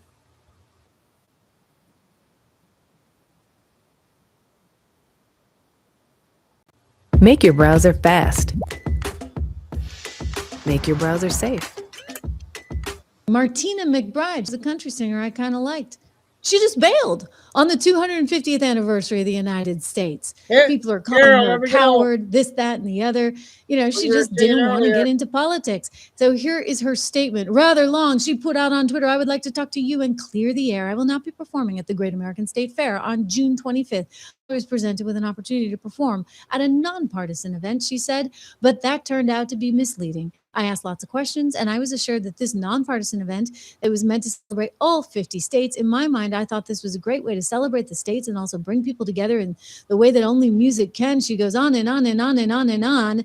And so she apparently thinks that it's going to be a partisan hack job, and she doesn't want to have anything to do with it because of that.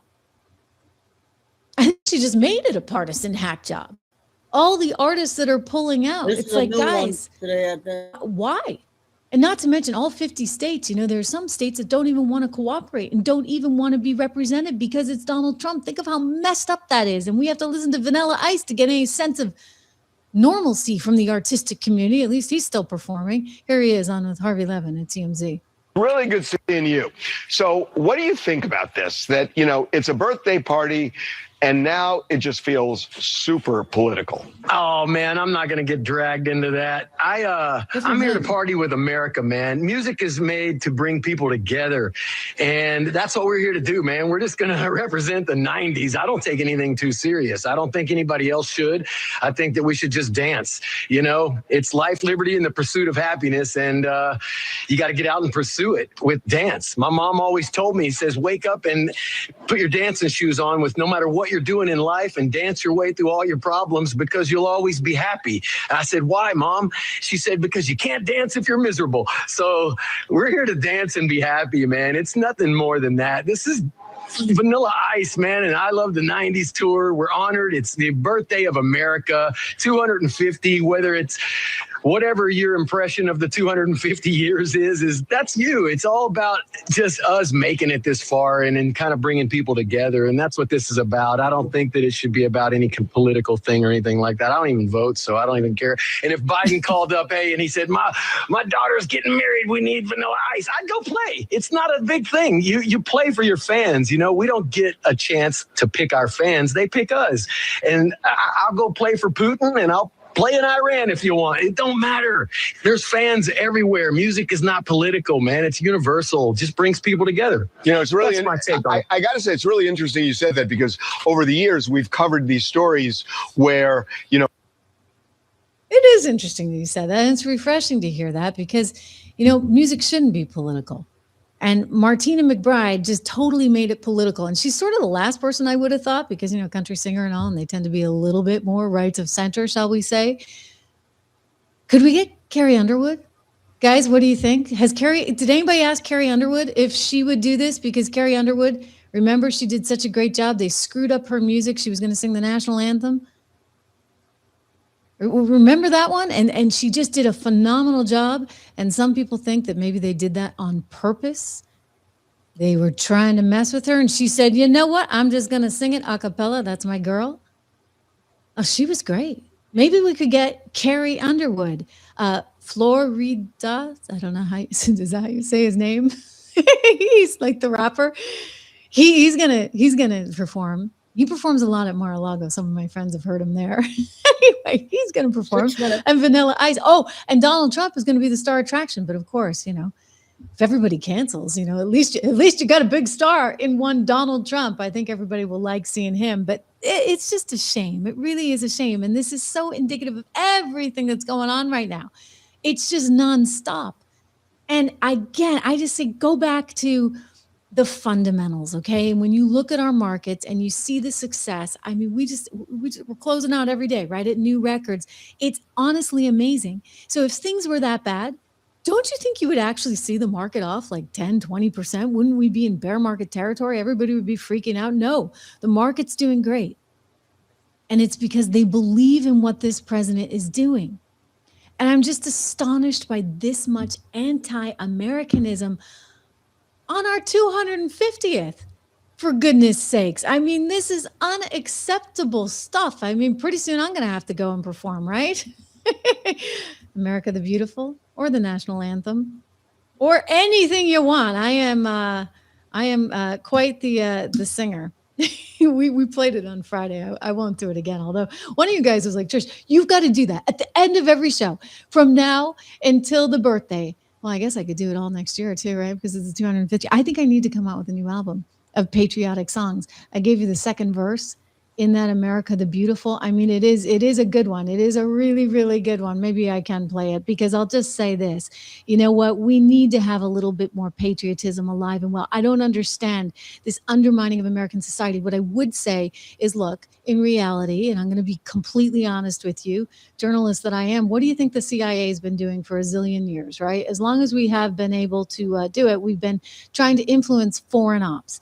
And so we want, let's just say, people in charge that kind of see things our way.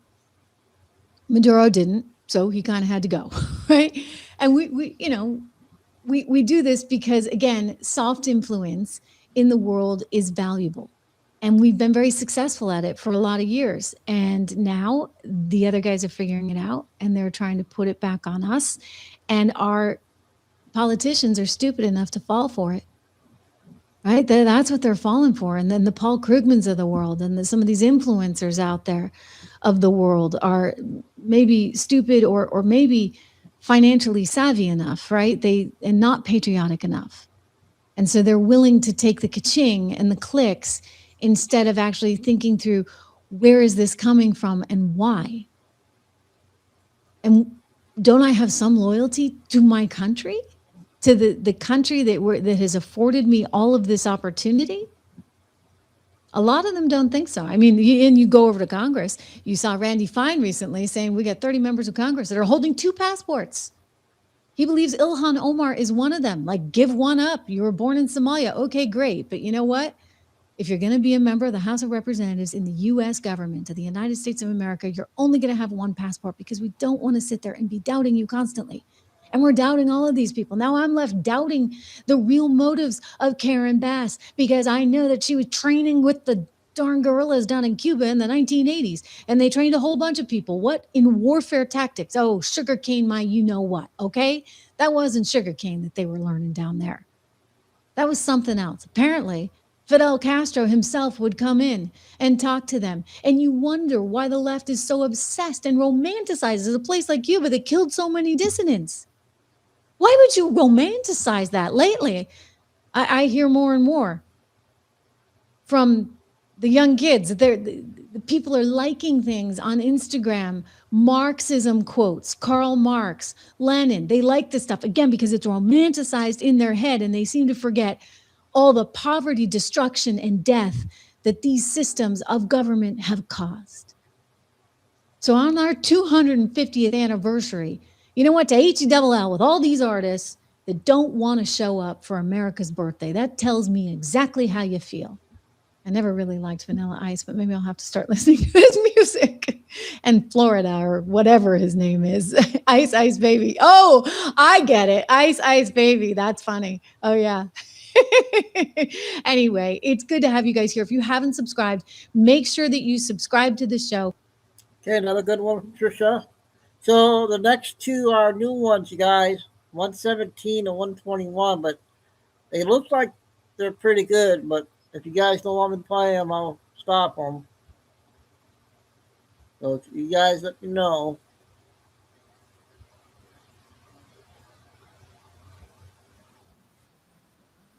"21 minutes on this one." System in existence. Look who made the bloodlines panic. The ancient houses stutter. The generational watchers lose their centuries of composure. You beautiful contradiction, you walking paradox, you accidental heir to something they spent millennia trying to bury. You thought you were just surviving another Tuesday, but somewhere in a room older than nations, papers are being shuffled with trembling hands. They're checking the records again and again, cross-referencing genealogies that stretch back before calendars had names. They're making phone calls on lines that don't officially exist, speaking in languages that were supposed to die with their peakers. Because your DNA just sang a frequency they haven't heard in 300 years. Your bloodline just pulsed with a signature they thought they'd successfully eliminated, contained, forgotten, erased from the active files. But here you are, breathing, existing, completely unaware that your very heartbeat is rewriting contracts older than constitutions. You're not just alive, You're activated. And that activation just sent ripples through networks so old they predate the concept of networks. Families that haven't spoken in centuries are having emergency meetings about you. Rivalries that lasted generations are being temporarily suspended because of what you represent. You see, they made a mistake centuries ago when they divided the power, when they scattered the bloodlines, when they thought dilution meant deletion. They thought if they spread it thin enough, married it out enough, buried it deep enough in common blood, it would never reconstitute. But DNA has memory, and yours just remembered something that makes their entire power structure obsolete. You're not just carrying ancient blood.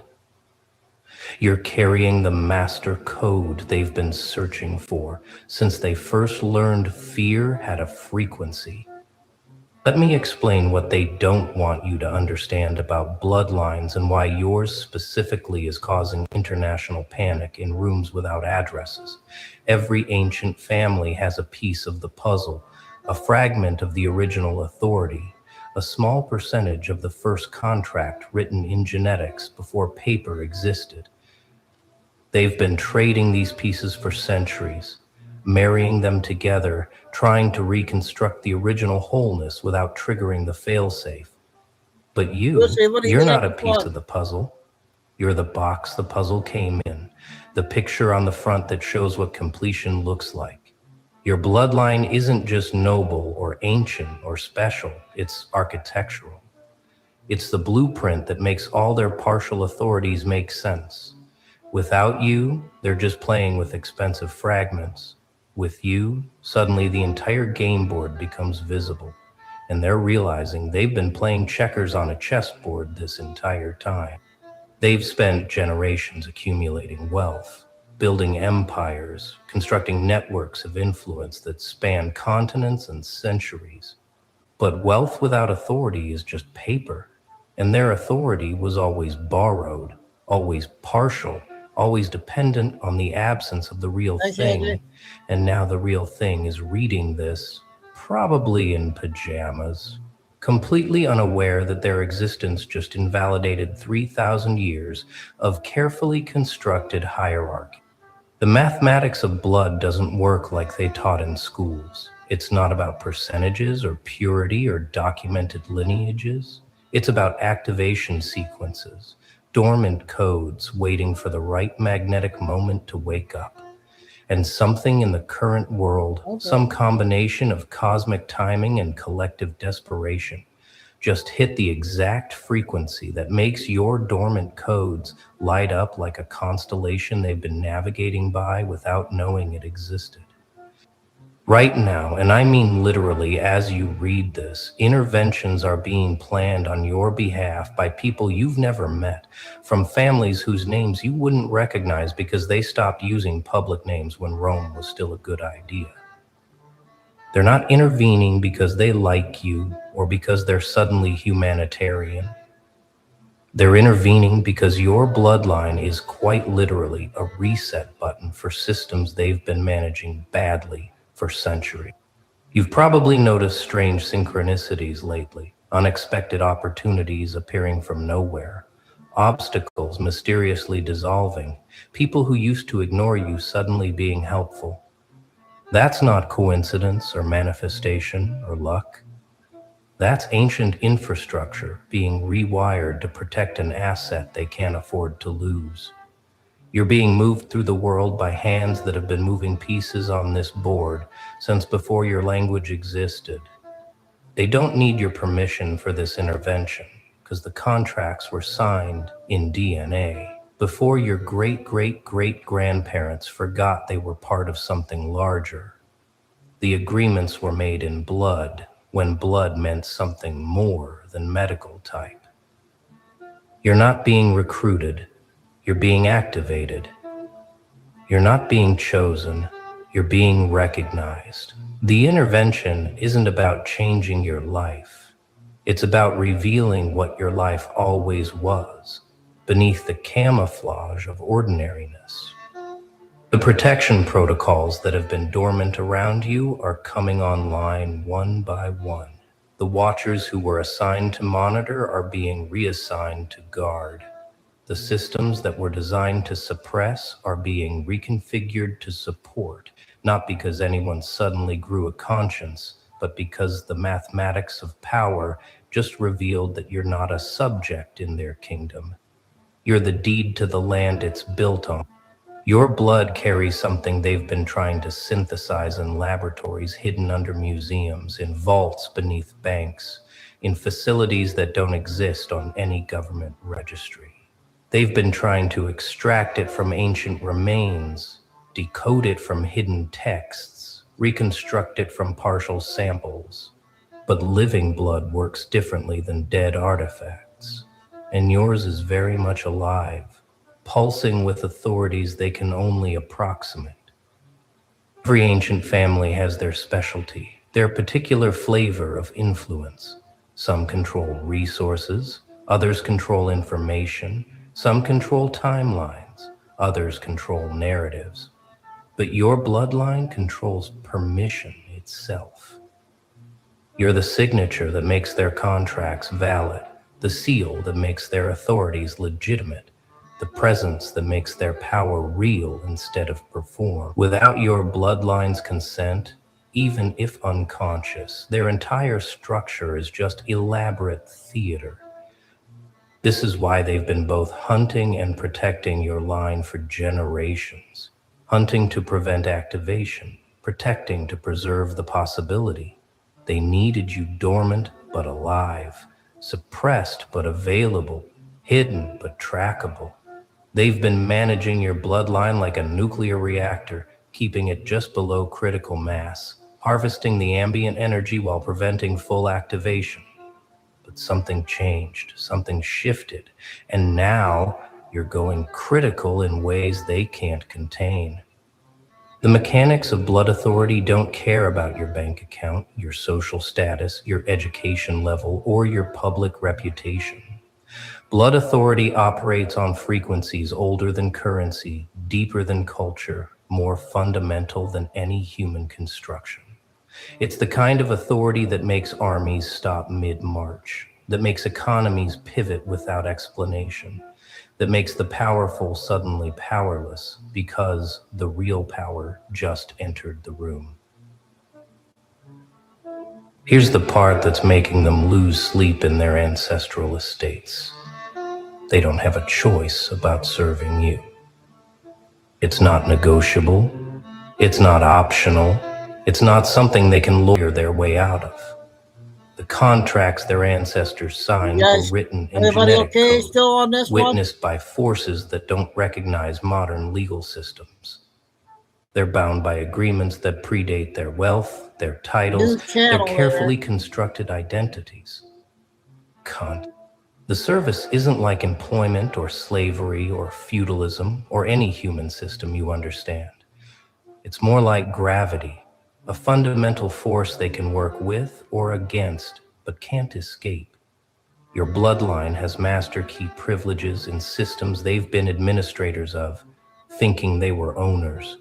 You have root access to structures they've been proud of managing, not realizing they were just temporary custodians waiting for the real administrator to return. They're scrambling now, trying to figure out how to serve without submitting, how to fulfill their obligations without losing their constructed superiority. Some are trying to get close to you through synchronicities and sudden opportunities. Others are trying to manage you from a distance, hoping guidance feels like control, but they all know the truth. The moment your bloodline fully activates, their borrowed authority becomes obvious. An obvious theft of authority has consequences even they can't navigate. The forced service manifests in ways that look like coincidence, but are actually compliance. The job offer that comes from nowhere, the investment that mysteriously pays off, the enemy that suddenly backs down, the path that miraculously clears. These aren't lucky breaks. These are ancient families fulfilling obligations written into their genetic contracts. serving the bloodline they've been trained for centuries to recognize and respond to. Your bloodline isn't just another noble line or ancient heritage. It's a reset button for systems that have gone so We're far about off course that halfway, even the guys. ones running them know they're heading for collapse. You carry the factory settings for human civilization, the original code before the corruption. The clean install that makes all their patches and modifications look like the malware they actually are. When your bloodline fully activates, it doesn't destroy their systems, it reveals them. It shows the edits, the manipulations, the redirections, the artificial limitations they've been maintaining to preserve their positions. It's like turning on the lights in a room where everyone's been pretending the shadows were solid walls. Suddenly the exits become visible, the actual size of the space becomes obvious, and the monsters in the corners are revealed to be puppets on strings. The reset function isn't violent or dramatic. It's more like watching ice melt. Inevitable, irreversible, and impossible to fight against. Their carefully maintained hierarchies start looking arbitrary.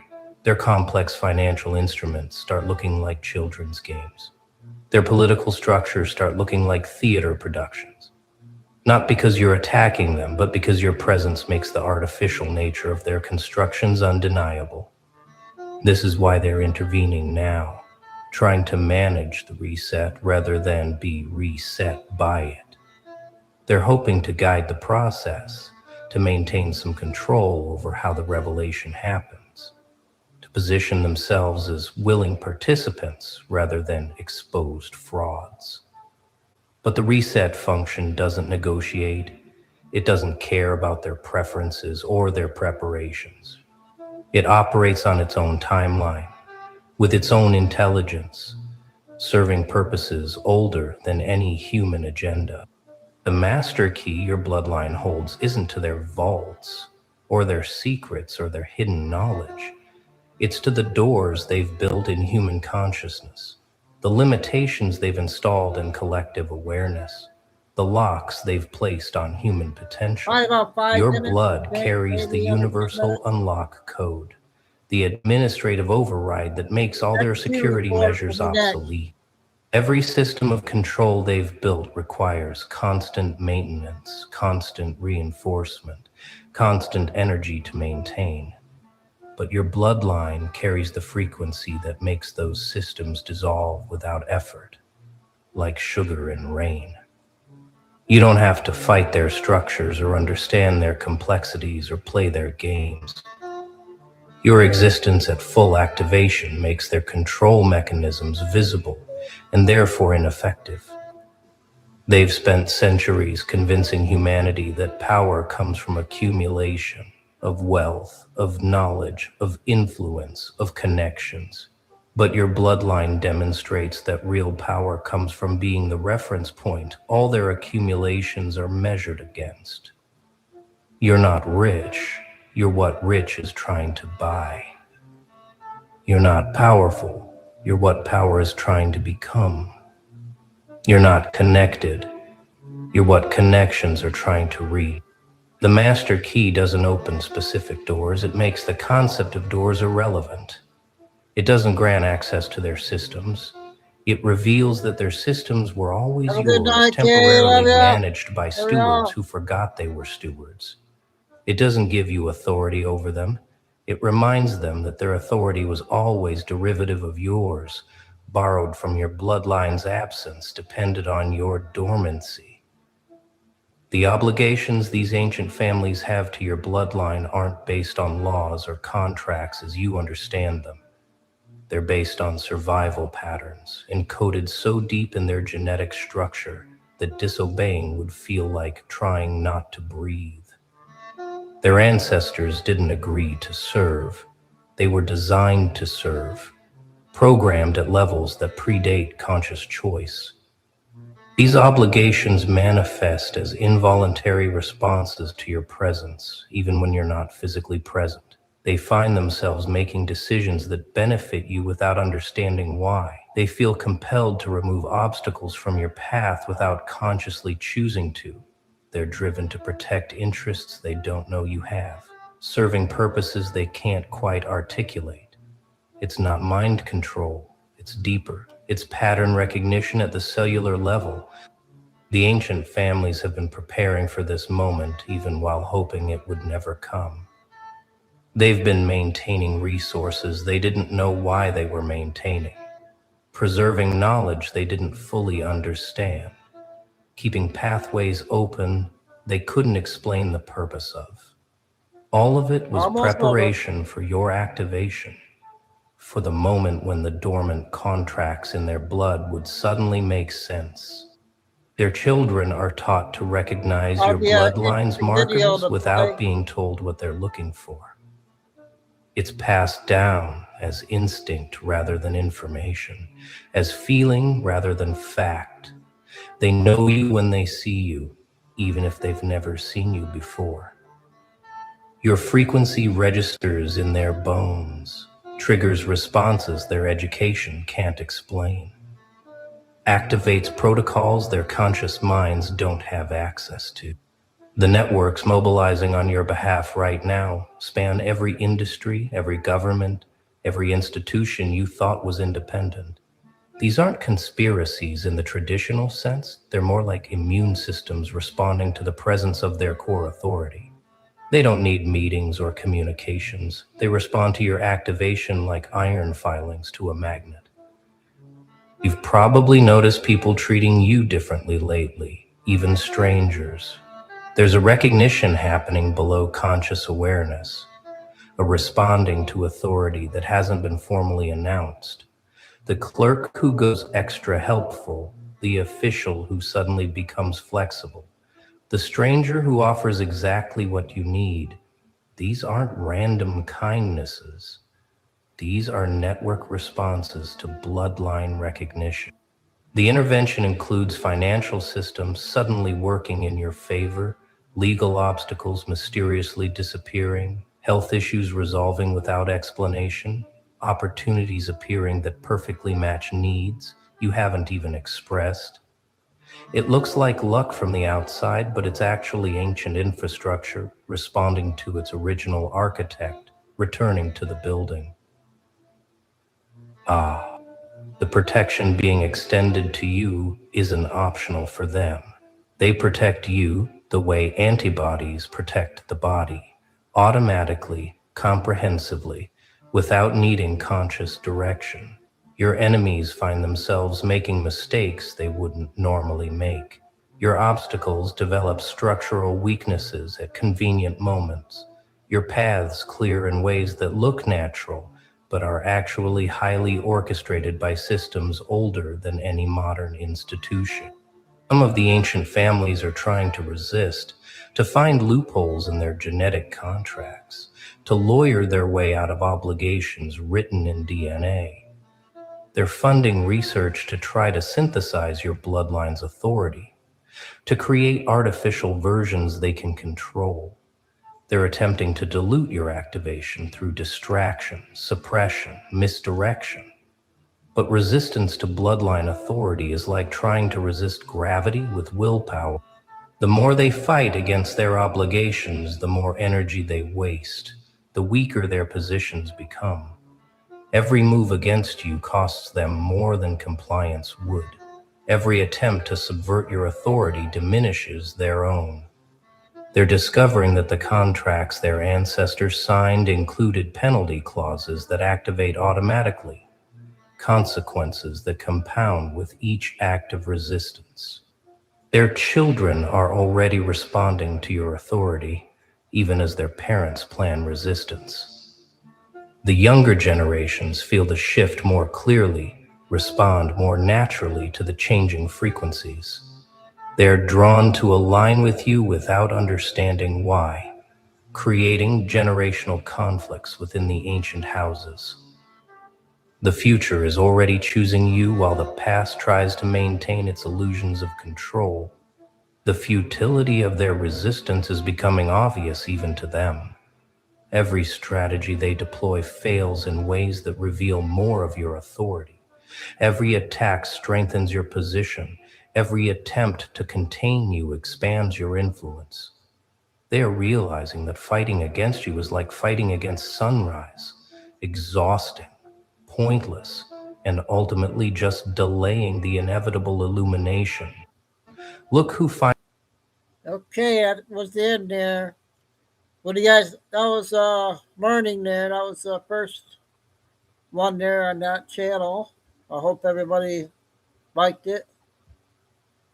X2 report coming up.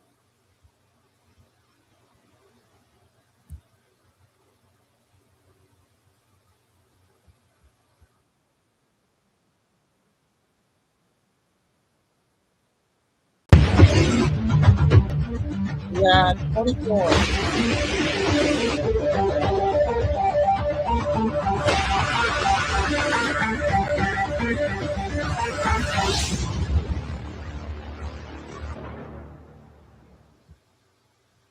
$3,918 a.m.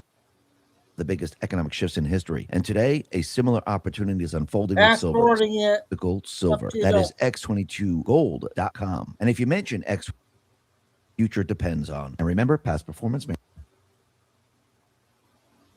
Okay, we should be starting now. See exactly how this is helping the economy. And when you start to look at the workforce, you can see what Trump has been doing for quite a while right now. He's been reducing the government jobs and actually bringing back the private sector jobs. You have to remember, going back to 1971 or even prior to that, what they actually did was they shifted the private sector jobs into the government jobs. So as the corporations, the factories, as they were moved to other countries because they couldn't produce the products here, because remember, we came off the gold standard, and all of a sudden we saw inflation and it became very, very expensive. Plus, they had other agendas associated with this, but this was the main agenda at the time, because they knew if they kept the manufacturers in this country, the corporations in this country, the products would just get more expensive every single day, and people would know that there's some type of problem. So basically, they started to offload all of this across the world, especially to China. And they couldn't say, hey, listen, we're losing all our jobs and we don't have any jobs in the country because we're moving the manufacturers and the corporations out of this country. So they had to keep the illusion alive by creating government jobs. And this is where the government bloat came in, because for every manufacturing job that was lost, they had to create a government position. And it was very easy to create a government position because, again, government workers really don't produce anything. You could just say, hey, listen, we just hired 1,000 government workers, put those people on the books, and you don't need to build a factory. You don't need anything. You don't have to sell items. There's really nothing to it. And all of a sudden you have jobs created. And this has gone on for a very long time. And now Trump is reversing what they did because, again, what is he doing?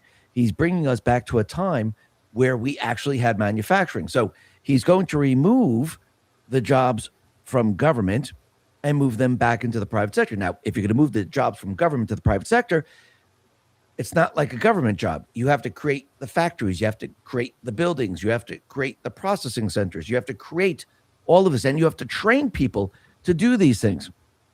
So bringing private sector jobs online takes a little bit of time. And what does that mean? That means we're going to go through a transition. We're going to see government jobs being lost, and we're going to see private sectors being gained. Now, it's going to take a little while for the government jobs to be gained because you have to build all of it. Plus, we're going to see a little bit of lag of those people that are qualified to fill these positions. That you're going to see a lot of job openings in the very, very beginning because, again, there's a lot of people that are not qualified for these jobs, but there are job openings, and these people are going to have to be trained. So this is where we are right now, and we're going through a major transition. But you could see what Trump is doing right now. He's building the new workforce, and it will be coming online, and you'll see that this is going to get better and better and better. And what you're seeing right now is that manufacturing is expanding, and it will continue to expand over time. Remember, this is not just a simple 4-year election. This is not just about keeping everything status quo. Let's just play within the central bank illusionary economy, bring inflation down to the level of 2%, create a couple little jobs here and there to keep people happy, have gas go down by 10 cents and say everything is great. This is about restructuring the entire system that they set up. And this is why Trump now is going to be bringing down the cost of energy. Cost of energy is going to decline quite a bit. And this is all going to fit together with what Trump is doing. Because again, if you're going to remove the central bank system, if you're going to create a new system that deals with manufacturing, you're going to need really cheap energy. And you can see this is where we're headed. And we're moving away from the entire Green New scam that the deep state players have set up. Now, there are other countries that are still following the Green New scam, and basically they will start to implode under their own stupidity. And we will see this as time goes on, because remember, the United States is going in a completely and utterly different direction than Europe, Australia, New Zealand. But you can see the people, well, they want a change.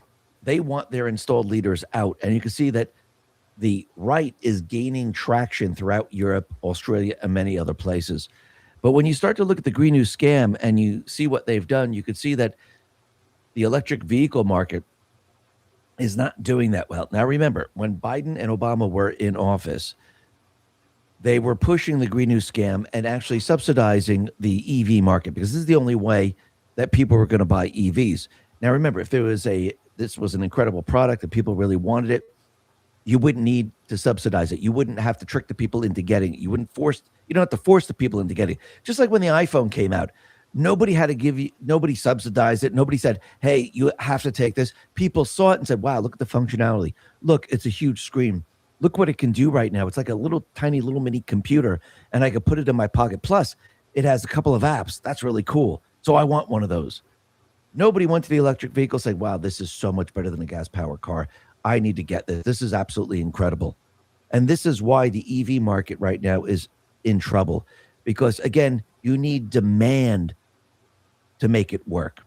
And this is the major problem. You can't fake the demand. I mean, yes, you can force people. You can push people, just like Obama did with the Affordable Care Act. They forced people into it. They penalized people to take it. Was it a good product? Absolutely not. People are starting to find that out. Well, I think they found that out right off the bat. But when you look at the EV market, you can see there's a lot of automobile manufacturers that are having a very, very tough time. Honda Motors reported its first annual loss in nearly 70 years, which came as a result of an emphasis on electric cars. So the company has been listed on the stock market since 1957, but the combination of electric vehicle bets and Trump trade policies led to its first ever year in the red. And once again, you could see that Honda was moving down the path of EVs. Ford was moving down the path of EVs. Now, if you're going to subsidize the cars, yes, people might take you up on it. But again, was there really demand for it? And I don't believe there was. And I do believe if there was demand, these companies would be taking off. People would say, I want one of these. These are incredible. Now, I'm not saying there's anything wrong with an EV. I think it's a great car to, scoot around town. And I don't know if I would use it for long distances. But again, if people want an EV, that's fine. If people want a gas-powered car, that's fine. But no one should force you into one or the other. Now, the other thing that we could see, and we just mentioned this in the very, very beginning, is that the workforce is actually shrinking, the federal workforce, I should say. And that is key to what Trump is doing. E.J. Antonio, PhD, put this down and said, more evidence of shrinking the federal workforce. 3 of the 4 counties with the largest percentage drop in employment last year were D.C. and 2 of its surrounding counties in Maryland and Virginia. So as Trump shifts the jobs from the bloated government, which really we don't need these people in there, and moves the jobs to the private sector, that means we're going through a transition. So what we're going to see as this occurs is that there are no job openings pretty much. Now, everyone is excited about AI, a smarter future, a faster future, everything connected, everything in the cloud. But again, are they hiring these people? Well, that's the other part of this. That's the problem, because possibly there is a skill mismatch where people don't have the skills or experience to take these jobs. Now, again, most of the workers have been out of the manufacturing field for a very long time. And as these jobs come online, just came again, out, they're going to need people to fill these jobs, or these people are going to have to be trained for these positions. So there are more job opportunities that are being advertised, but the labor market looks a bit stuck right now. So on paper, yes, plenty of jobs. But It's a slow move for people to take these jobs. Welcome to the transition. That is what we're experiencing right now. And yes, the job market is going to become wide open for people. When people look at the job openings, they're going to see so many jobs. Now, again, a lot of the people in this country do not have the skills that are needed. We can pretend we do. But again, you have to remember, a lot of the manufacturing was moved out of this country. And the amount of jobs that Trump is creating, we need a lot of people to fill these positions. Now, do I believe in the future these people will be trained and they'll be able to work in these positions? Absolutely. But when you look at manufacturing, you could see manufacturing is coming back to America. Bloomberg put this out and said, U.S. manufacturing activity expands by most in 4 years. The White House responded and said, 5 months in a row, U.S. manufacturing expands, American manufacturing is back. And yes, this will continue to grow. And what we will see is we will see the government jobs, they will be removed. And yes, we're going through a transition period. Now, with all this said and done, what else needs to occur? Well, as the manufacturing plants are being built, and they're all not going to be ready at the same time, you know, a couple will come online in a couple of months, then others will come online after that. And this cycle will continue down the line, which means there'll always be more and more jobs coming online, which means we need a lot more people to go to work. And as we deport the illegals, it means the wages for these jobs are going to be pretty high. Now, for this to work, you need control of the energy. You can't have another entity controlling the price around the world. And that was the deep state players, central bank, Lloyds of London, out in Iran. They used fear to control the prices. Think about here in the United States. We're energy independent.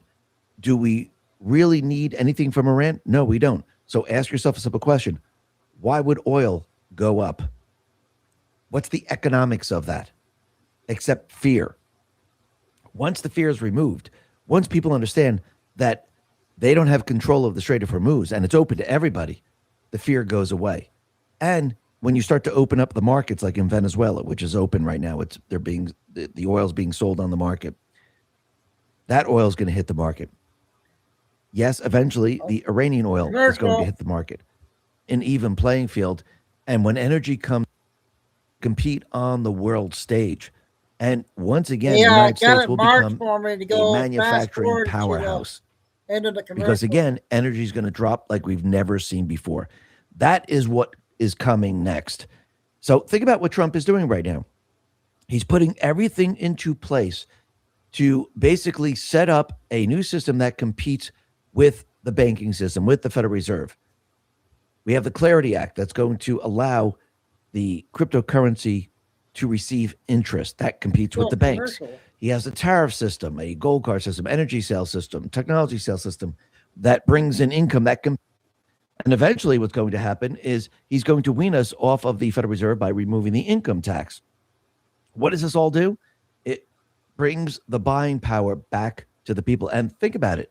If people have another way to invest their money and get interest on their money, like cryptocurrency, well, the banking system now is competing, and they're going to have to then change things up. So once again, you could see what Trump is doing. Now, to get rid of the inflation, which is the devaluation of the currency, what do you have to do? You have to pay back the debt. And I do believe in the end, Trump has many different mechanisms to do this. One of them is he's been fighting a rebellion, and there's been a rebellion in this country for quite a while. Look at Amendment 14, Section 4.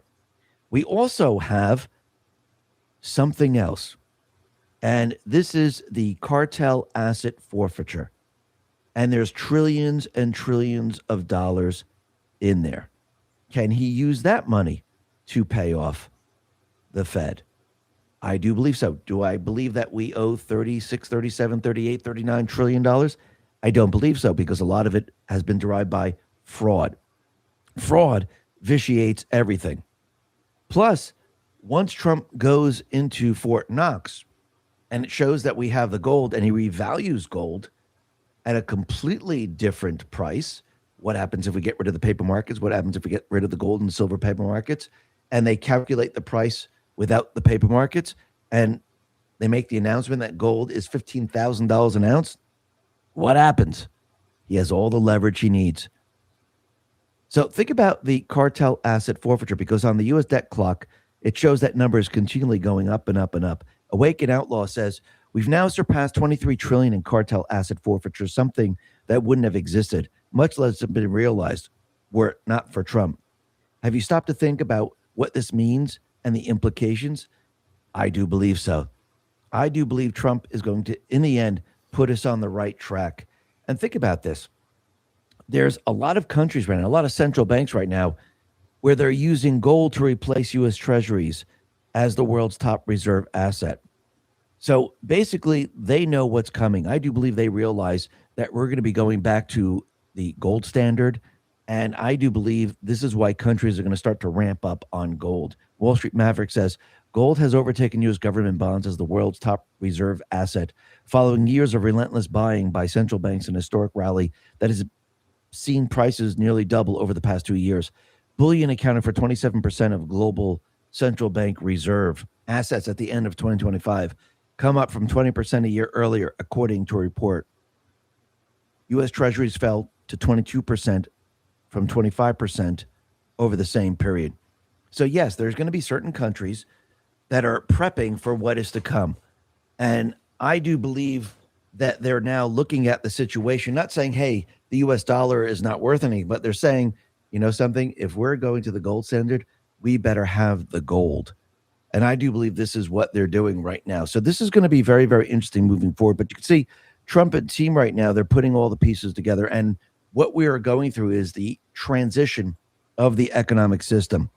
And I do believe as we go through the transition and Trump removes everything the central bank and the deep state players put into place, you're going to see more jobs open up. You're going to see more people being trained. You're going to see the energy prices come way, way down. You're going to see the infrastructure of the country start to improve. And then you're going to see a lot of construction jobs being opened up because we'll be making the country a lot better.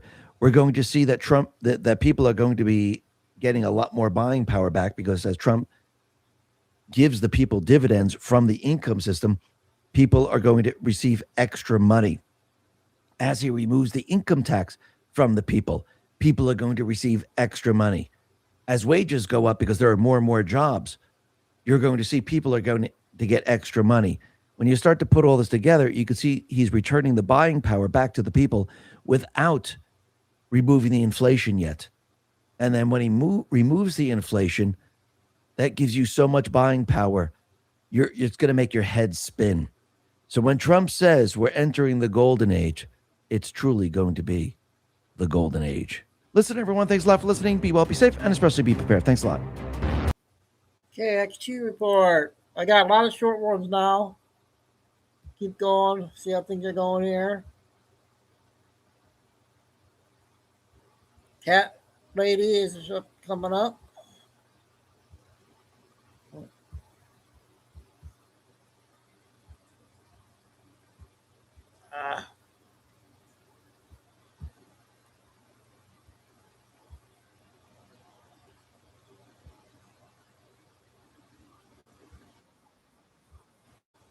Two minutes. That being a ROTC and a cheater is no longer something that will get you crucified in the media or by the Democrats. Remember how they crucified President Trump over Stormy Daniels? And then, of course, they called him a Yahtzee the entire time. Well, we are retiring the Yahtzee label and the cheating. That is no longer a concern to the Democratic Party. Chuck Schumer, who is Jewish, just came out in support of Graham Plattner. He has his recommendation. This is where we are at in the world. And by the way, for all of you thinking Spencer Pratt is going to win, watch and see. Watch and see. They're not ready for that kind of change. They're not ready. They let that lady sit there for years and years and years and not clean up that damn city. Did you know what they're doing? Did you hear what they're doing to their dogs on Skid Row? It is so horrific. I'm not going to talk about it on here because I'll start crying. Google what is happening to the homeless people's dogs on Skid Row. SA, testing their drugs on them, and much worse. Okay, they're not ready for change. So I hate it. I hate it. I think he's brought awareness to it. But we even have Samuel L. Jackson coming out for this woman who's done nothing. Did you hear about her traveling to Cuba? Google all that. Ask Google, why did she travel to Cuba when she was younger? Okay. Just a little update for you guys, but undoubtedly we're retiring that label now, so all you liberals can stop calling him that, okay? Y'all can stop talking about it, okay? And the fact that Graham Plattner hasn't even been married 3 years and is sexting everybody that he can find is despicable. He's despicable. Good evening, everybody. So I guess... Okay, now for the mask guy.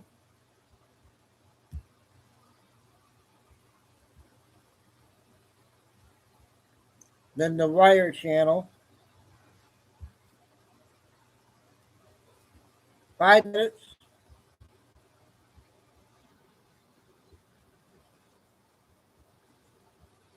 Imagine someone photographing the inside of your safe every day through the locked door.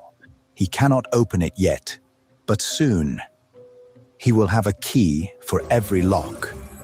When that day comes, he opens the archive and takes everything. In 2013, Edward Snowden leaked documents from a classified MSA program. The goal was clear: build a quantum computer that could break passwords, codes, and security systems. The strategy was darker: record encrypted traffic now, then open it later. Bank wires, private messages, military codes, everything stored for Q-Day. They have been harvesting for years. Then, in May 2026, CNN runs the headline: Quantum computing threatens to unleash a cybersecurity crisis. That is not the first warning. It is them preparing you. A regular computer cracks a safe one click at a time, like a die cracking a safe, spinning the dial click by click. A quantum computer does not test one combination after another. It tries every single combination at once. In December 2024, Google unveiled Willow. In 5 minutes, it solved a problem that would take supercomputers 10 septillion years. That is a number with 25 zeros after it. That matters because internet security rests on one assumption: the code is too complex to crack in time. Your bank account, passwords, and crypto depend on that. Quantum computer destroys that assumption in seconds. What used to be called unbreakable can become a short calculation. Google's March 2026 research confirms exactly that. And the first loud hit lands on Bitcoin. The earliest Bitcoin wallets expose critical information directly on the blockchain. It is like writing the PIN on your debit card. A strong enough quantum computer could turn that public code into the private key. Then the wallet is open, the money is gone. Among those wallets are addresses linked to Satoshi Nakamoto, 1.1 million coins, $84 billion, untouched for 17 years. Across vulnerable addresses, 6.25 million Bitcoin are exposed, nearly $500 billion. If even one of Satoshi's coins moves without his key, trust evaporates in one block confirmation. Bitcoin's developers know this. In April 2026, they published BIP 361, an emergency plan to force migration to new cryptography. 1 month later, Vitalik Buterin announced Ethereum's emergency hard fork, Q-Star. But every rescue has the same catch. To upgrade, you must log into the old wallet and confirm the transfer. What happens to lost wallets? To Satoshi's coins? Freeze them forever, or leave the network exposed. So here is what the plan looks like. Step 1. Since 2006, the NSA embeds backdoors into commercial encryption, proven by Snowden. Step 2. BlackRock funnels $25 billion into Bitcoin, while Vanguard suddenly opens the gates. Step 3. 134 countries build government-controlled digital currency. Step 4. Quantum power scale. Step 5. Q Day. The old system breaks and you are handed the only exit. So what does the day after Q Day look like? Banks are down. Your Bitcoin wallet is empty. Cards declined. Panic everywhere. Then the government steps in. Do not worry. We were ready. Here is your new money. The digital dollar, quantum proof, totally safe. It sounds like a rescue, but this money is programmable. The government can freeze your account with one keystroke and put an expiration date on your dollars. In Vietnam, one compliance sweep froze and deactivated 86 million bank accounts. Millions were cut off instantly. That is government digital currency, not money, a leash. But while the world was sleeping, something was being built quietly. TQM runs on its own blockchain. From the first block, it uses the algorithms NIST, certified as quantum resistant in August 2024. Crystals Kyber for encryption, Crystals dilithium for signatures. These are the same standards Google has set a hard deadline to adopt by 2029. When Bitcoin falls, when Ethereum scrambles, when Swift buckles, this infrastructure keeps running. Every project that wants to survive after Q Day will have to plug into it and pay for its shield. This is not just a token. It is the foundation of what comes after. You cannot stop quantum computers. You cannot make the banks protect your money. You cannot rewrite Bitcoin's code. The only thing you can do is get on the right side before the clock runs out. The clock is ticking. Okay, that was a good one from him today. The Wired channel.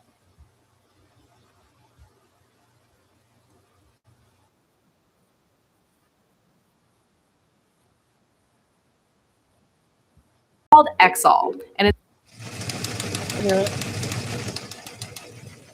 This is The Wire for 2300 Zulu, June 2nd, 2026. President's is routine. Information cutoff is 2200. Bottom line up front. War in Lebanon continues. New Director of National Intelligence appointed. Riots break out in United Kingdom due to Nowak murder unrest. Beginning with international events, in the Middle East this evening, Kuwaiti forces reported another wave of missile and drone attacks. So far, no indication of the success of these targeting efforts has been disclosed. However, the situation is still developing at the time of this report. Around the Persian Gulf this afternoon, CENTCOM targeted another merchant vessel for attempting to violate the American blockade of Iranian ports. The motor tanker Lexi was struck with a missile, marking the sixth such vessel targeted by the United States so far during this war. In Lebanon, yesterday, Prime Minister Netanyahu directly rejected President Trump's request to halt their invasion of Lebanon, with Netanyahu stating on his Hebrew language account that, quote, the IDF will continue to operate as planned in southern Lebanon. As a result, fighting continued throughout the night with the IDF and Hezbollah trading missile strikes as of early this morning. On the home front in Washington, D.C., this morning, Tulsi Gabbard's replacement for Director of National Intelligence has been named as Bill Pulte, the current Director of the Federal Housing Finance Agency, the agency responsible for managing Fannie Mae and Freddie Mac. Pulte will not be stepping aside from his current role to serve as DNI. President Trump stated that he will continue to do both jobs. Pulte does not have any history of intelligence work, with his career purely being focused in the world of finance. Analyst comments for this wire. In the United Kingdom, local tensions remain at a boiling point following the murder of Henry Nowak. After the trial, the events in the courtroom during the sentencing have been leaked, which included the Digwa family becoming unruly after the verdict was read. At least one Digwa family member shouted claims of racism at the judge and had to be restrained by police. After this incident, the Digwa family released a statement apologizing to the Sikh community for this murder. Similarly, the Sikh community issued a statement reminding everyone of the impact that racism has had on them, and a few members of parliament have also taken a position on the attack, which has inflamed tensions even more. As one might expect, this has doused gasoline on the fire, and this afternoon several snap protests have broken out, with 2 demonstrations being reported at the Southampton police station and also at Belmont Road, where Nowak was murdered. So far, these protests have transitioned into fairly low-intensity riots. However, there are thousands of people in the street. The Nowak murder site is also a short distance from a heavily populated Sikh enclave where at least 4 Sikh temples are emplaced throughout residential areas. Protesters who are walking on foot between the 2 protest sites will have to transit through Sikh-held terrain, and since a sizable portion of the Sikh community has decided to rally around their guy and their use of the kirpan, the potential for armed clashes remains quite likely. The situation is developing by the minute, and more updates are expected overnight as societal tensions come to a head once again.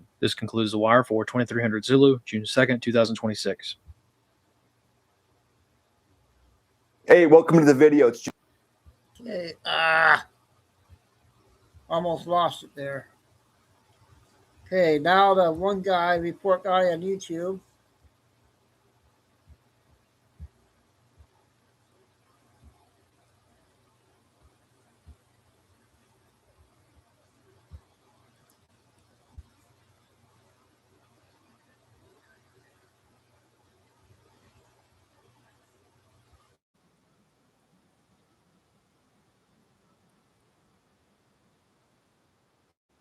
Tuesday, June 2nd, 2026. Hello, I am John Michael Chambers, and this is your daily war report. I ask you to listen with love, as where we go one, we go all. These daily war reports are now extended in length due to the unprecedented series of events that are now unfolding. These reports may now be between 10 and 20 minutes at length, and I do encourage you to listen and share these far and wide. The following report has been provided in part by Guardian Daniel R. Can also be found in written form by following Guardian Daniel R on Telegram. You have to pardon me for the cough. I get a lot of critical comments about that. No, I'm not a smoker, and I'm clearing up the congestion from crop burning season here in Thailand. This too shall pass. All right, let's begin the war report. The final scare event on the precipice of World War III. Oh, the global information war final is marching scare event. irreversibly toward its absolute climax.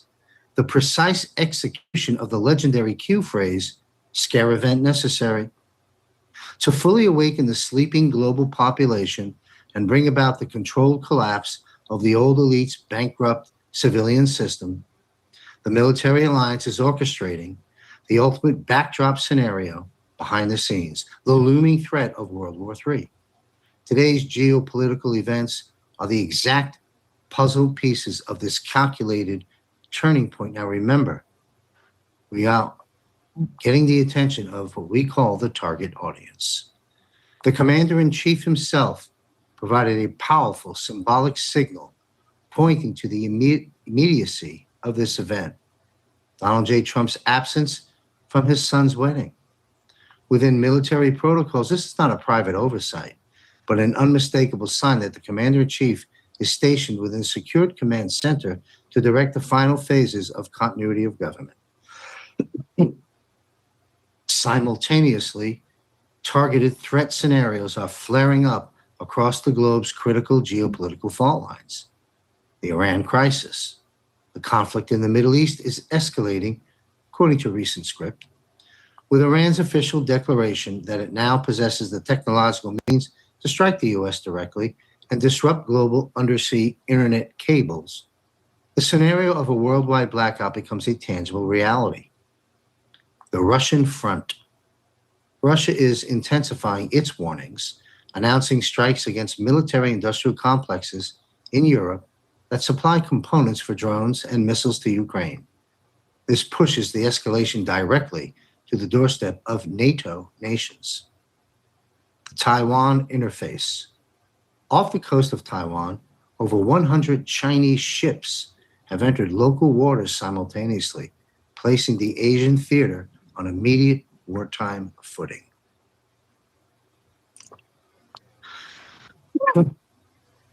Let's talk about the art of deception, the architecture of unconventional warfare. The ongoing battle for the liberation of the world does not follow the rules of conventional battlefields. The military operates in a highly complex state of unconventional and irregular warfare. I hope you're doing well. The strategic foundation for this is the official Law of War manual of the U.S. Department of Defense. You can look that up. You can also find it under the resource guide or Endor presidential page at jamesbroadcasting.com.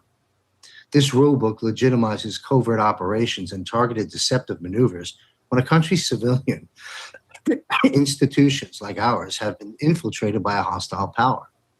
In this scenario, the visible political reality is a deliberate illusion. Military deception is an internationally recognized and necessary tool of warfare. to force the enemy into mistakes while preventing mass panic among the population. The principle of, again, optics, the outward appearance, is utilized. While the public believes it is seeing a regular government, a covert military occupation is running in the background. The Constitution is thus protected, not by visible politics, but by the invisible architecture of military law. A central pillar of this argument is the continuation of lawful governing authority, known as continuity of government. Before the hostile takeover of civilian structures became visible to the masses, the legal framework was set in secret. Through precisely coordinated military laws and decrees, real executive power was transferred to the armed forces. The apparent rulers act in this script merely as actors on a stage. You've heard the president say, what, a few hundred times? Central casting? The apparent rulers act in this script merely as actors on a stage, their actions controlled and documented by the military. Every step they take serves to gather evidence and completely expose the extent of corruption for the subsequent tribunals. This unconventional operation turns the enemy's own laws against them. The alliance acts with absolute legal precision.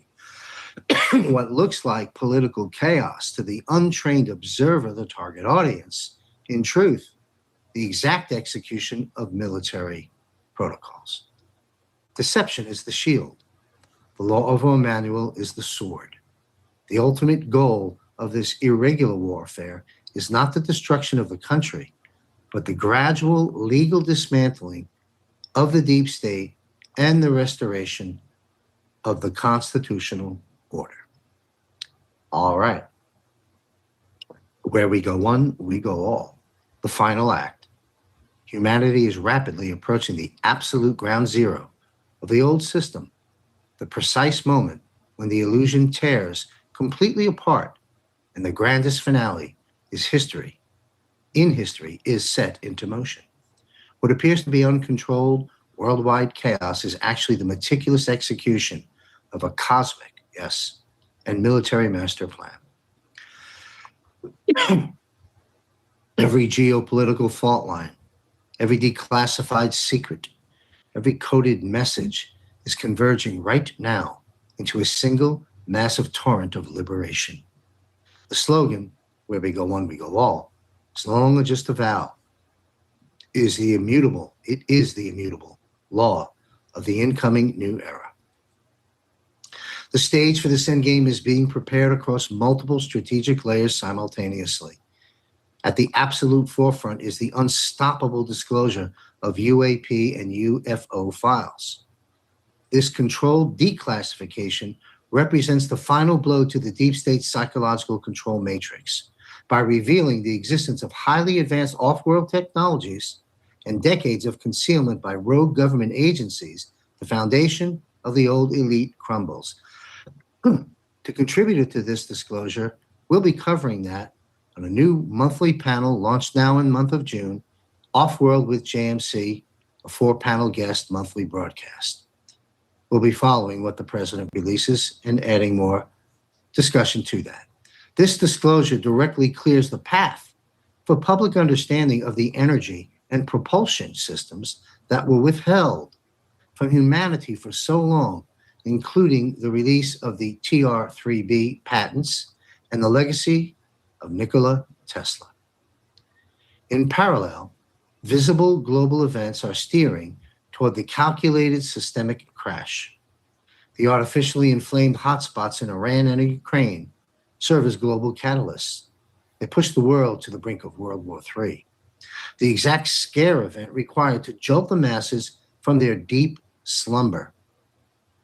Meanwhile, Commander-in-Chief Donald J. Trump, also known as Q+, utilizes his platform, Truth Social, to prepare his digital soldiers for the final strike. His relentless posts regarding the stolen election of 2020 are not a look backward, but rather the legal bedrock for upcoming events. the comprehensive documentation of that voter fraud under the mandates of Executive Orders 13818, foreign interference in U.S. elections, and the continuity of government protocols, provides the precise international legal justification for the open intervention of the military alliance. Yet the deepest and most complex riddle of the entire blueprint is only now unfolding in the Middle East. It is the literal fulfillment of one of the central and most discussed Q drops: we are saving Israel for last. The current dramatic events in Gaza, Lebanon, and a direct confrontation with Iran mark the definitive final chapter of this global script. For centuries, this region served as the ultimate geopolitical and spiritual nerve, the nerve center of the global cartel. The escalation on these fronts is the absolute endgame. By isolating and completely deconstructing the deepest nest of the deep state in the Middle East before the eyes of the global public, the pyramid of control is collapsing from this very apex. Thank you, President Donald J. Trump and our great military. Everything is moving precisely according to plan. And when the scare event reaches its zenith, when the systemic crash devalues fiat money, and when the world holds its breath in the face of global conflagration, the curtain will drop on the production of central casting. The emergency broadcast system will assume control of broadcasting frequencies worldwide to transmit the uncensored truth regarding the military tribunals, the stolen election, and the true history of humanity. From the ashes of the old order, the go-back quantum financial system will emerge, validated by Nassar Gassara. Yes, the storm is here, and we stand on the threshold of this great awakening. And again, where we go one, we go all. Okay, that was today's report from him. I got an update from the California thing that what's channel gonna play. It's 10 minutes, and then I got a couple short ones.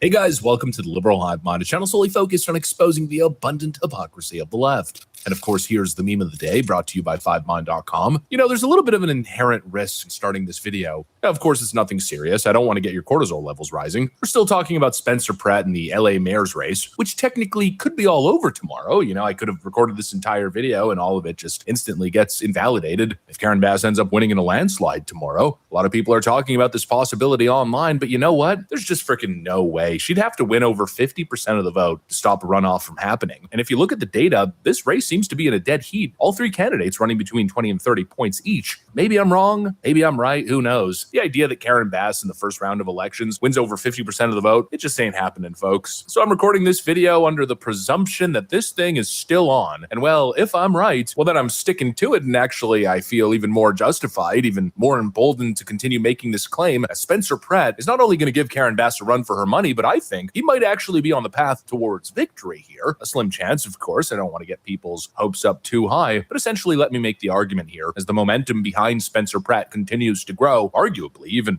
more than ever before, we got some stuff to get into, so let's roll the tape. All right, folks, let me first off by justifying what I said earlier in the intro. You know, there's a lot of people suggesting that Mayor Karen Bass is going to run away with this thing, but take a look at the latest poll from McLaughlin. As of May 26, and the numbers are likely even better for Spencer Pratt at this point, their poll shows Spencer Pratt leading at 30% and the left-wing vote being split between Bass and Nithya Rahman at 29 and 23% respectively. And this poll is particularly good for Spencer Pratt, but all the other polls are showing a relatively even split like this. The idea that Karen Bass is going to overperform by 20 plus points seems unlikely at this point. And I think that's especially true if you account for voter enthusiasm. I could actually quantify that, by the way. We got some interesting data here from Decision Desk HQ showing that early in-person voting in Los Angeles is in fact leaning Republican. 42% Republican, 38% Democrats, and other/no party at 20%. And while this usually wouldn't be so surprising, early in-person voting is usually skewed towards the right. Let's add a key point of context here. This is in Los Angeles. We haven't seen numbers like this in a very, very long time. And so it seems nearly impossible that Karen Bass would be running away with this thing. For that to happen, I think Nithya Raman would have to completely collapse, but the idea that that would happen seems relatively unlikely considering most loyal voters. If we move into a runoff between Spencer Pratt and Karen Bass, you would expect some of those Nithya voters to move over and vote for Karen Bass blindly, but in a jungle primary, absolutely no freaking way. It just ain't happening. Karen Bass simply isn't getting off that easy. You know, she doesn't have enthusiasm behind her. I think it's quite clear. In fact, I'd argue it's kind of like negative enthusiasm. It's the vote blue no matter who base, who will show up no matter what, and just vote blue mindlessly. A lot of people, I think, are actually, blocking their nose as they cast that ballot. Even many Democrats understand that Karen Bass has been a monumental failure. And so what I expect to happen here is Nithya Raman to kind of underperform or perform roughly around where she's expected. I think probably slightly less. I think Karen Bass is going to underperform as well. And I think Spencer Pratt is going to get a surprising amount of votes. I think, frankly, once the first ballot results drop, people are going to be shocked. But not only that, it's going to kick this Spencer Pratt campaign into high freaking gear, giving it the jet fuel that it needs to continue taking off like a rocket. And frankly, that's the perfect transition point to the next part of the video, which is exactly that. Spencer Pratt is taking off like a friggin' Elon Musk's SpaceX rocket with no end in sight. It's absolutely unbelievable. Once again, speaking of types of voters, the idea that Nithya Raman voters are going to ditch her, not happening. These are the most MK Ultra brainwashed people on planet Earth. But a good chunk of voters that I think will actually break off are Karen Bass loyalists, Democrat loyalists, people who have just been casting Democrat ballots without thought, just culturally, because that's, the thing to do. Many of these people are waking up, and Spencer Pratt is the catalyst that's making that happen. Folks, it's absolutely unbelievable. We've got the creator of the massively popular TV show Entourage, who just came out publicly and endorsed Spencer Pratt. One of 15 cameras that I now have at this house. 2 German Shepherds, 3 legal guns. 5 years ago, didn't lock a door here, but you know what happened?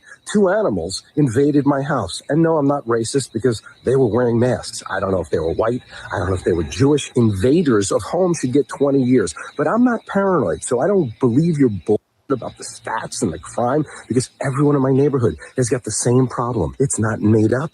It's not false. And this city has collapsed in the last 5 years. There is no denying it unless you have an agenda, and I don't know what that is. But you say, oh, Spencer Pratt has no experience. So how can we possibly think about this? What experience did Karen Bass have? Or Rick Caruso, who we know can build things, who we know can fix problems, when you made sure he couldn't win? You're putting people in the same position that you did with Trump, who I did not vote for, by the way.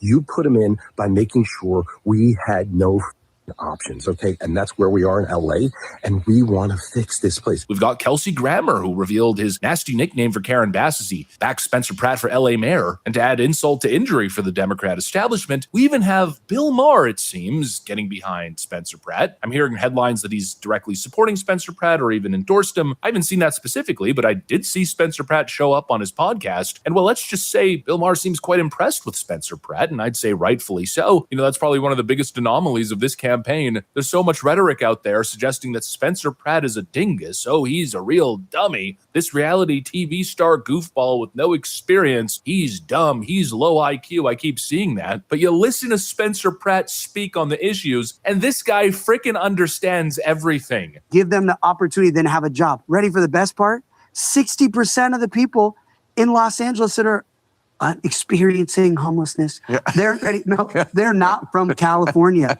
They've been brought here by NGOs that profit off of this homeless industrial complex. Medicaid. Wait. They've been brought here? They've been brought here. Who did that? Body brokers bring these people here. From where? All across the country. If you're an addict, you can come to LA and get these rehabs and because you're Medicaid, you have a social security. It's also, if you're going to be, shall we say, outdoors your whole life, it's better to be here than in Minneapolis. 100%. You know, So a lot of I these think that's people, part of the attraction. I don't know if this is a big plot. No, Do you think yeah. this is a big... There's a big part where this is, like I talk to these people who are now sober and they say they got literally brought here through a rehab, trying to get out drugs. Their money runs out, boom, left on the street. To lie to you and tell you, we're going to tax these rich people. We already taxed so much in LA, in California. I can't even comprehend taxing more. What's happening is we tax these people and then other rich people, this champagne socialist scammers, steal that money because they're all connected to the people taxing them. And then the people that should see the money, the communities, after the Boys and Girls Clubs, the parks, the actual infrastructure doesn't see that money because different rich people stole the money that was being taxed from the rich people. So I actually feel like Robin Hood because I'm coming in and I'm going to say, where's all this money?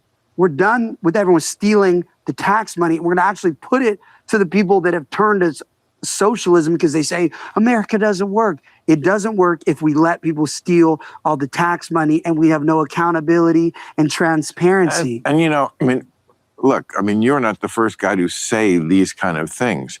It's all who can actually do it. And you got left-wingers like Bill Maher basically giving him the red carpet, giving him the microphone, giving him the spotlight. And he's taking that moment in the limelight and absolutely skewering his political opponents here. Folks, again, I maintain something special is happening here. Is it special enough to flip Los Angeles? Far left, deep blue, schizo MK ultra left-wing voter Los Angeles? Probably not. I mean, these people are dodging homeless punches as they're walking down the street, stepping in hobo poop and friggin' getting impaled with heroin needles, and they're still voting Democrat. That's the kind of, brainwash that's hard to undo. These people have been programmed, and it's not exactly easy to go backdoor. There's encryption and cybersecurity tactics that have been implemented. The chip's been inserted in the back of their brains, and it's just so hard to undo that programming. But there are some people who are waking up. There are some people who won't say it publicly, but then they'll go vote for him. And honestly, I think this election is going to be less about winning over far-left lunatics. As I've stated forever, that's not the way you win elections, even in places like LA. No, the story here is going to be two things. Voter enthusiasm, which Spencer Pratt just wins, getting people to the polls. I think Karen Bass is going to lag behind in terms of voter turnout. And the second factor is turning new voters, disenfranchised and disillusioned voters, people who gave up on the system, who just said, screw it, nothing's ever going to change. It's feces and needles for the rest of frickin' time. A lot of those people are going to be motivated to actually show up and vote this time, maybe even for the first time, because, well, for the first time in a long time, there's hope. And Spencer Pratt embodies that hope. Whether the left wants to admit it or not, that's simply the case. He's the only person providing solutions here, saying the right things to give people hope for a better future in Los Angeles. And that, folks, that can be hard to beat, especially when it's genuine. And Bill Maher and many others certainly seem to believe that Spencer Pratt is genuine. Karen Bass doesn't have a genuine bone in her body. Anyways, of course, we'll have to see. Hopefully you enjoyed this video. If you did, make sure to leave a like and possibly subscribe. Thanks for watching. Okay, I got a 5-minute one and a couple of short ones. Let's see here.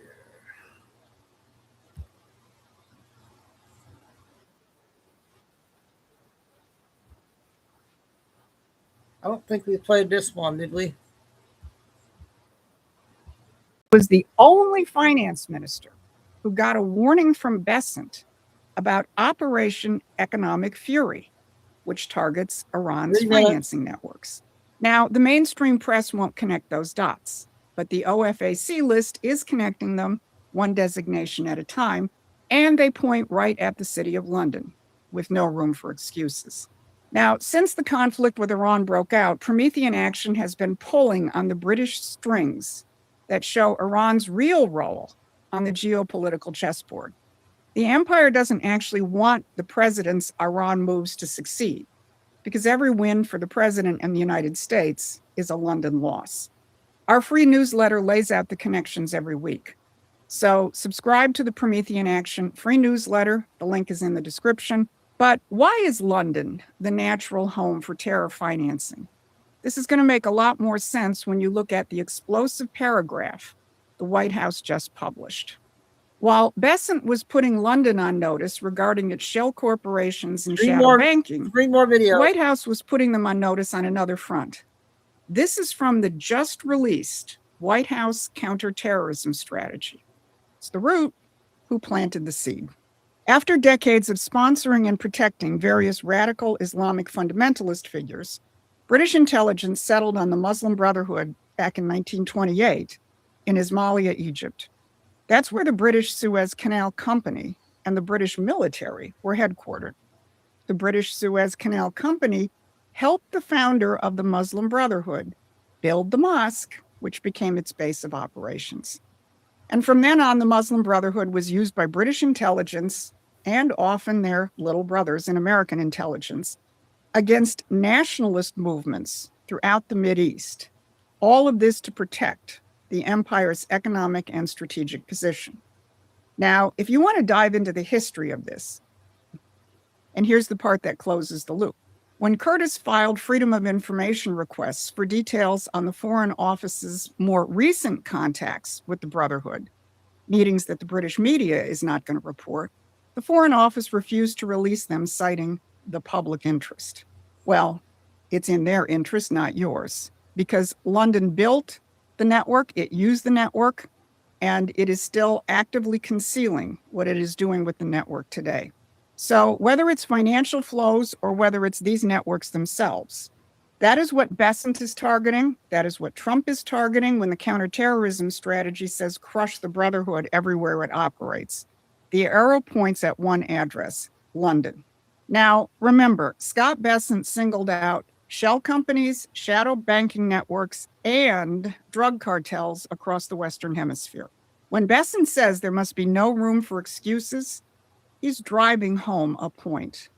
We are finally and actually waging war on the cartels because we're not afraid to go after the imperial financial networks that have run drugs.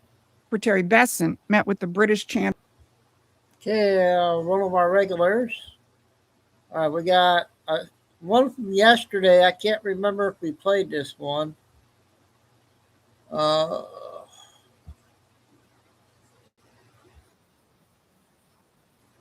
Let me know if we played this one from yesterday. Matter of fact, the elected officials are very concerned to give data center owners and billionaire corporations our resources and our data. What is the trade-off? 76 turbines will burn natural gas 24 hours a day, 7 days a week.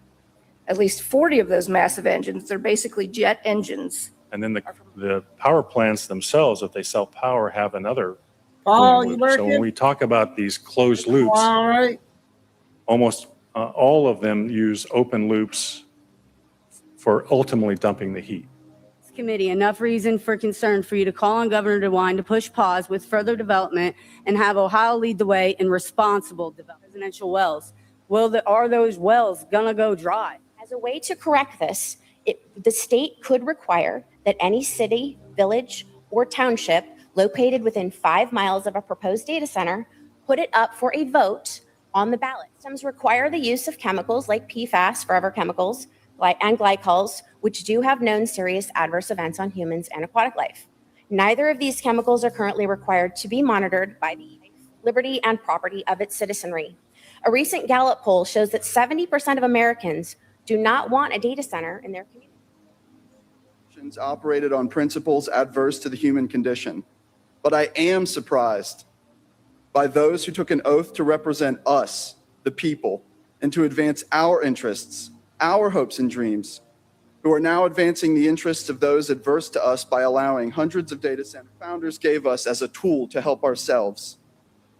This movement is made up of ordinary Ohioans printing petitions at home, using coupon codes to purchase banners at Walgreens so we can afford them, driving county to county on their own dime and standing outside in every kind of Ohio weather because they care about their communities. That's who Conserve Ohio is. What's been most surprising is who is standing. Why did Ohio pass R 9.66D, shielding more economic development information from the public at the exact moment communities are asking for transparency, not less? I have 16 NDAs right here. The number $1.6 billion. That's what Ohio's data center tax exemption cost taxpayers last year alone. That is nearly 10 times what the state originally projected. That money did not go to schools. It did not fix roads. Drought in spring and summer of 2024, but the state authorized $10 million in drought relief for farmers. That connection between groundwater and surface water means that our surface water resources can become stressed if groundwater becomes depleted. Our forest is truly the last wild frontier of Ohio. Wildlife areas. The comments on these nominations run 98 to 100% opposed. Opioid epidemic impact families like mine. At the time, I blamed everyone around me, doctors. It took years for me to understand how powerful industries like Big Pharma can make decisions and how communities are often the last to learn. This creates a loss of food for the future generations. God isn't making any more farmland, so it's important we take care of farmland we have left. While I have learned a lot about data centers, I am still confused on why we need so many of them.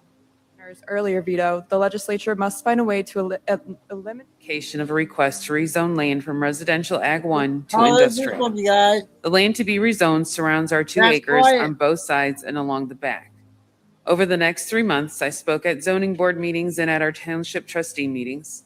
I begged and pleaded for our land to be saved and for the rezoning to not go through. There are no appropriate setback limits for schools and for neighborhoods.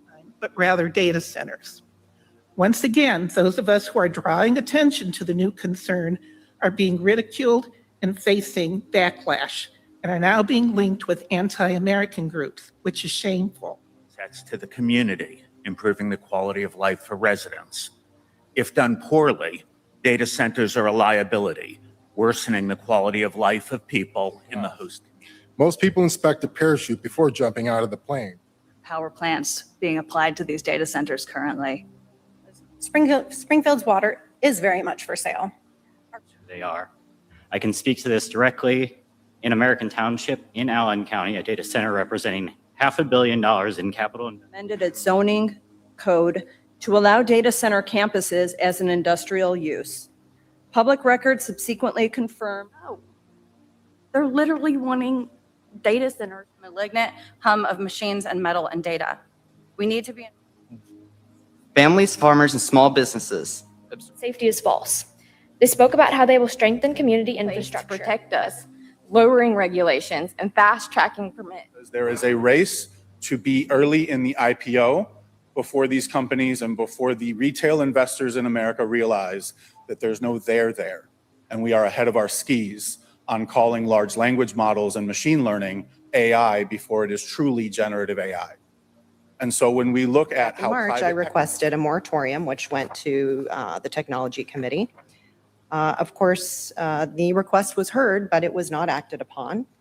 And while we waited, more projects were approved, more communities were blindsided, more officials signed NDAs that prevent them from telling their own neighbors what's coming. And now we find out 7 out of 10 Ohioans do not want large-scale data centers in their communities. More than 30,000 have signed the petition to block any hyperscale data centers over 25 megawatts. All the farmers I've talked. Wow, that's what you call the people who are awake, huh? Wish every state would do that. I thought that was an important one. I'm going to finish off 2 short. The lady on TikTok, the 3-letter word. One from yesterday, and I think one from today.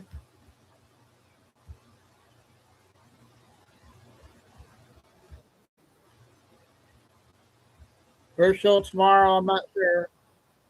Covering a bit is the missing scientists, and I'm still going to go by the belief that I don't believe that these are all interconnected. I know that upsets some people when I say that, and that I think that some of these individuals were suffering from some unfortunate stressors that led to them perhaps taking their own lives, and some may have actually been met with foul play. Some may have gotten lost on hiking trails and things of that nature. So the body of Melissa Casillas was recently found.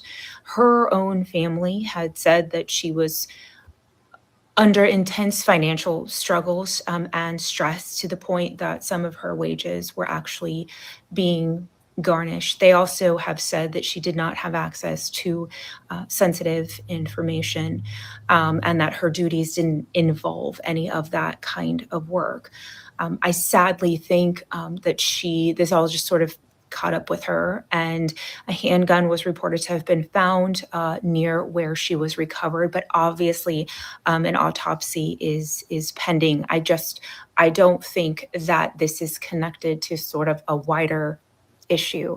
Also, in the case of General Neil McCasland, recently police body cam footage came out, and I think that really underscores more to me that there were some mental and emotional issues at play, and that he wanted to essentially disappear. His wife repeated multiple times in her interviews with police that he was suffering from somewhat poor health. A lot of his mental faculties had been reduced, and it was very, very frustrating to him. He did not have Alzheimer's or dementia, she said, but that he was beginning to suffer with memory loss. And he had been seeing a doctor for that, as well as a psychologist. And she said it was hard on him, and he was supposed to go on a ski trip in that near future, and that he was very, very concerned about going. He had a lot of concerns about how he would handle it, and that he had just received a new medication that he had taken the night before to sort of help him sleep and help him with some of the psychological issues. And his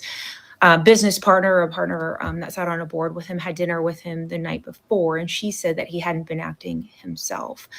He had a very short, sort of 55-minute window of time to disappear, and I think I'm more and more leaning towards that this is something that he wanted. And again, he had been in the industry, 2013, 14 is when he left, and his own wife said he didn't have access to anything current in terms of information. And it's incredibly sad. I really stand by my theory that I don't think that these are all linked.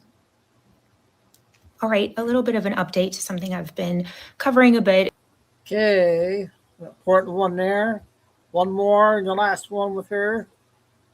Yesterday, I believe.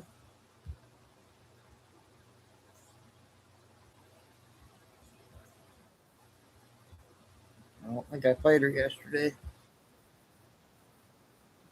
Has not been picked up by more news services. It's been picked up by local ones and just a few sort of national ones, but it's not front page. And I am concerned as someone that worked in counterterrorism. I'm going to explain why.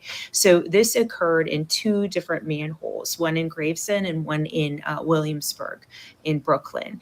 And essentially it kind of within a few hours apart, a vehicle dropped off 7 to 8 individuals. And these individuals spent 3 hours in the sewer systems at 2 separate occasions. And they went in there with things like shovels, flashlights, headlamps, some things that I couldn't identify from some of the videos that I was watching. And then they were picked up. And it's interesting, you can watch the video and they're sort of all coming out, and to the point that cars have to stop to like let them come out. I think this raises a few concerns. NYPD and the Department of Environmental Protection are investigating this. They went into the sewers and swept them and said that they didn't see anything concerning. But I'm concerned about how far someone could get in 3 hours under there. Also, I do think, and I have said on this platform multiple times in working counterterrorism, I think our critical infrastructure significantly lacks security. And it's very concerning that someone can access it that quickly. And I want to understand what it is that they were doing down there. My brain goes to, are they trying to look for other ways to access other buildings that they're looking to target? Are they trying to do something with poisons or toxins inside our sewer system? And I don't mean to freak people out, but that's just obviously where my brain goes. And I don't think, in my opinion, that this has been investigated enough to not say that this is a threat. My guess is, obviously, if they can get a license plate on whomever drops them off, they're certainly tracing that. But I don't think it's going to be that easy. It's probably going to come back stolen or to a rental company. I don't know. But to me, this is concerning. And I would imagine the people of Brooklyn are also concerned to see that, pieces of their critical infrastructure are that easily accessible by that many people. And so I have to ask, what were they doing? And is this something that we need to be bringing the FBI into as well? Now, NYPD, in my opinion, actually are some of the best investigators in the US. So I have no doubt that they are going to be doing a very good and thorough job here. But I hope that they didn't just go down there and, take this sweep and say, oh, there's nothing, and then sort of ended their investigation. My gut says that they will be doing more, but this is just very concerning to me about potential attacks on our critical infrastructure.